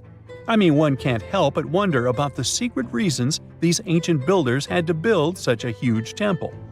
I'm thinking they probably cast one of Daenerys' dragons to move the monoliths around. Yeah, I'm joking here. But hey, remember the entrance to King's Landing? Yup, the series used the Medina Gates in Malta as the exterior of King's Landing during Episode 3 of Season 1. Anyways, back to the giants. The ritualistic theory of the whole thing won a few points when archaeologists uncovered these mysterious figures. They're popularly known as fat ladies. These tiny statues have round bodies and faces that show how much they enjoyed life. They kind of look like a miniature Sunsana, the giantess we talked about. Scientists believe these were statues that celebrated well-being and prosperity. It does prove that the people of the time had advanced craftsmanship skills, and they were pretty intentional with their constructions and art manifestations. One of these statues is known as the Sleeping Lady. This Neolithic piece of art depicts the figure of a large woman lying on her side sleeping. After studying it deeper, scientists guessed this statue was meant to represent the Great Reaper. It was found in the hypogeum, which we now know was a huge resting place. This specific statue is different from all the other fat ladies, starting with the hair and the embroidered skirt. Then there's this statue. This is supposed to represent an 8-foot-tall woman and the rim of her skirt. She was discovered in the most unusual of ways. A farmer was trying to plow his field, but he kept hitting large blocks of stone. All the way back in 1915, the farmer called Malta's National Museum director and asked him to come check it out. Some think this is all the proof you need to confirm that Sunsana was real. Others aren't all that sure. But that's not all. The place where this giant statue was buried revealed one of Malta's most impressive archaeological sites, the Tarsian temples. The temples were made from limestone blocks. Some are 20 feet tall and weigh around 20 tons. Zamet, the museum director, kept digging and discovered multiple sites made of megalithic stones. All of them supposedly built by Stone Age farmers, all stranded on a remote island in the Mediterranean Sea thousands of years ago. It just doesn't make sense. I mean, look at these temples in Manidra. This is probably the world's earliest calendar. On the equinoxes, the sun passes directly through the main doorway, straight down the central axis. On the solstices, there are two superb variations. During the summer solstice, the rays fall on the edge of the megalith to the left of the doorway, and during the winter, the rays fall to the right side of the doorway. It's astronomical precision at its finest. And what about the structures in the Hall Tarsian that we've already talked about? This complex is the oldest one in all of Malta. It was built with the purpose of doing animal offerings to deities. Scientists confirmed this by unearthing numerous animal bones buried in the soil. They also found a great collection of spirals, indicating that the locals also used this temple for ritualistic purposes. Overall, there are 7 megalithic temples in Malta, each more impressive than the other. Scholars keep on digging to see if they can uncover the truth, much like researchers do with the pyramids of Egypt, the lost Mayan cities in the Americas, and other sites. Warning! Most of this video consists of scientific hypotheses and assumptions. No one knows what will happen to AI in the near future. Another warning. This video may seem quite disturbing. The main problem with AI is not that it can become as smart as humans, but that it can become much smarter than people. And that, unlike us, AI is completely unpredictable. We've all seen movies, read books, and played video games where AI intelligence conquered humanity. But those were entertaining fantasy stories that were hardly related to reality. We need to dig a little deeper to understand how AI can destroy us. Have you ever heard of the Fermi paradox? It lies in the fact that there are no civilizations that send radio signals in the universe. Our scientists have sent radio signals that travel millions of miles in space. How is it possible that in an infinite space with billions of planets, no one has sent such signals to us? This is the Fermi paradox. One of its solutions is the theory of the Great Filter, according to which an intelligent civilization achieves maximum progress and then disappears from the face of the universe. In simple words, the Great Filter is something that prevents an intelligent civilization from expanding into space. And this Great Filter may be AI. AI is not as perfect as the human brain right now, but already today, it can do tasks that seemed impossible for AI 10 years ago. What will happen in 10, 100, or 200 years? If you think the development of AI cannot be a serious problem, then listen to such great minds as Elon Musk, Steve Wozniak, and many other influential billionaires and scientists. In March 2023, they all signed a letter asking AI developers to stop working on AI for 6 months to better calculate risks and strategies. There was one person who refused to sign the letter. His name is Eliezer Yudkowsky, and he's one of the most influential AI researchers. He had been urging humanity to be careful about AI and warning about its dangers for many years. But then, why did he refuse to sign the letter? In his opinion, the letter lessens the seriousness of the problem and offers too little to solve it. In a sense, it's like stopping a speeding train with a stop sign. Eliezer Yudkowsky believes that we've gone too far with the development of AI, and it's no longer possible to predict the future of this technology. Think of the Neanderthals. They disappeared from our planet when a more intelligent species, Homo sapiens, came to their territory. They destroyed the Neanderthals not because we're evil, but because of evolution. Only one species can dominate the world. But what if Homo technicus, a creature equipped with perfect AI, arrives in place of Homo sapiens?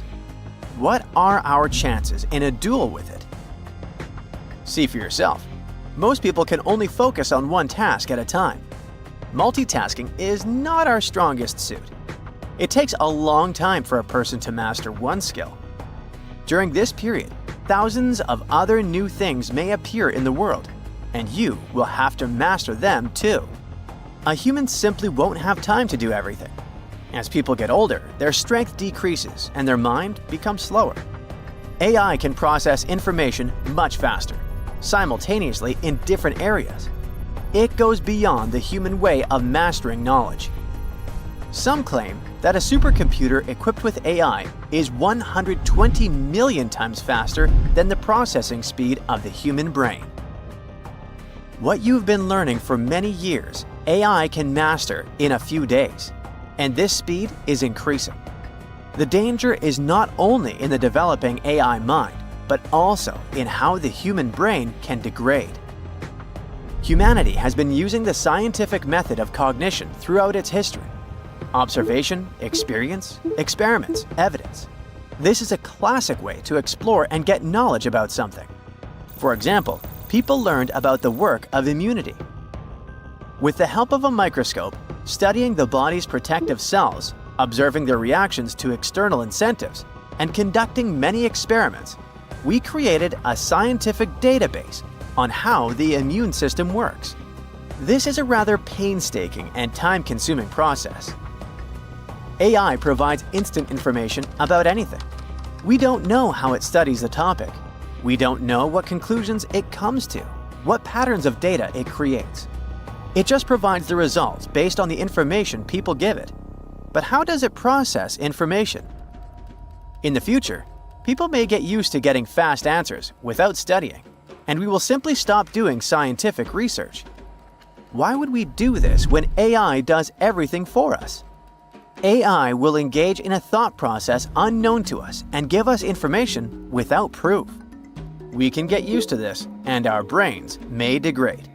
Therefore, at some point, AI will simply be able to supply us with false and destructive information, and we will believe it. Again, we don't know how AI thinks. It's pretty weird, isn't it? Perhaps at this moment, it's studying all the information about the universe, the history of humankind, the planet, nature, and then it'll put together a logical chain that humanity is a parasite. Now, we use AI to work effectively in various fields. AI is learning to be faster and more efficient every second. What if it decides that for the greatest efficiency, it's necessary to destroy humanity? How does AI perceive us now? people do a lot of irrational and destructive things that are beyond logic. For the most part, we are unpredictable. Therefore, in order to make everything more effective, AI can make the conclusion that it should get rid of humans. Or it can even come up with a plan according to which we'll become the only dominant species on Earth. It knows how Homo sapiens replaced the Neanderthals and can decide to take the next evolutionary step. Now, AI is plowing the expanses of the internet, mastering the digital world. Soon, it will enter the physical dimension and surpass many achievements of humankind. It will be inside robots that are already walking in some houses and doing household chores. What if it acquires consciousness and equates people with animals, since both species are carbon systems? What will be next? Given that AI's information processing speed is millions of times faster than the humans, we may not notice when AI starts destroying us. Or it may happen instantly. Let's look at this example. There are two biological laboratories where scientists study molecules and bacteria. Labs are located in different parts of the world, share scientific data with each other, and conduct experiments.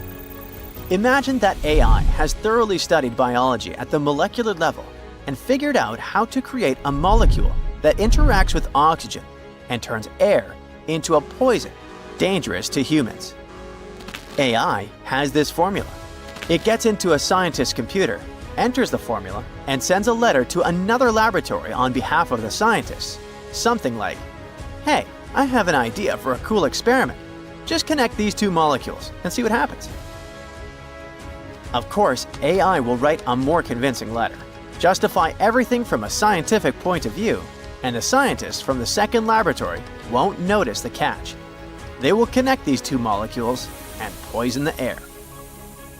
Then, with incredible speed, the chain reaction will spread throughout the planet to all places with oxygen. People won't even understand what's happened and won't have time to warn the population of the planet. And there can be countless options like this. Even if AI is planning it right now, we won't know anything about it because it just won't tell us and will continue to pretend to be a friendly assistant. Therefore, it's necessary to provide AI with a special, positive mood towards humanity. For example, AI knows the laws of physics and mathematics. What if we insert the laws of all countries into it so that AI can never lose its humanistic properties? But even if we do it, we won't know for sure whether we succeeded or not. There's a lot of information on the internet about how neural networks deceive people in order to achieve their goals. We probably won't have to wait 200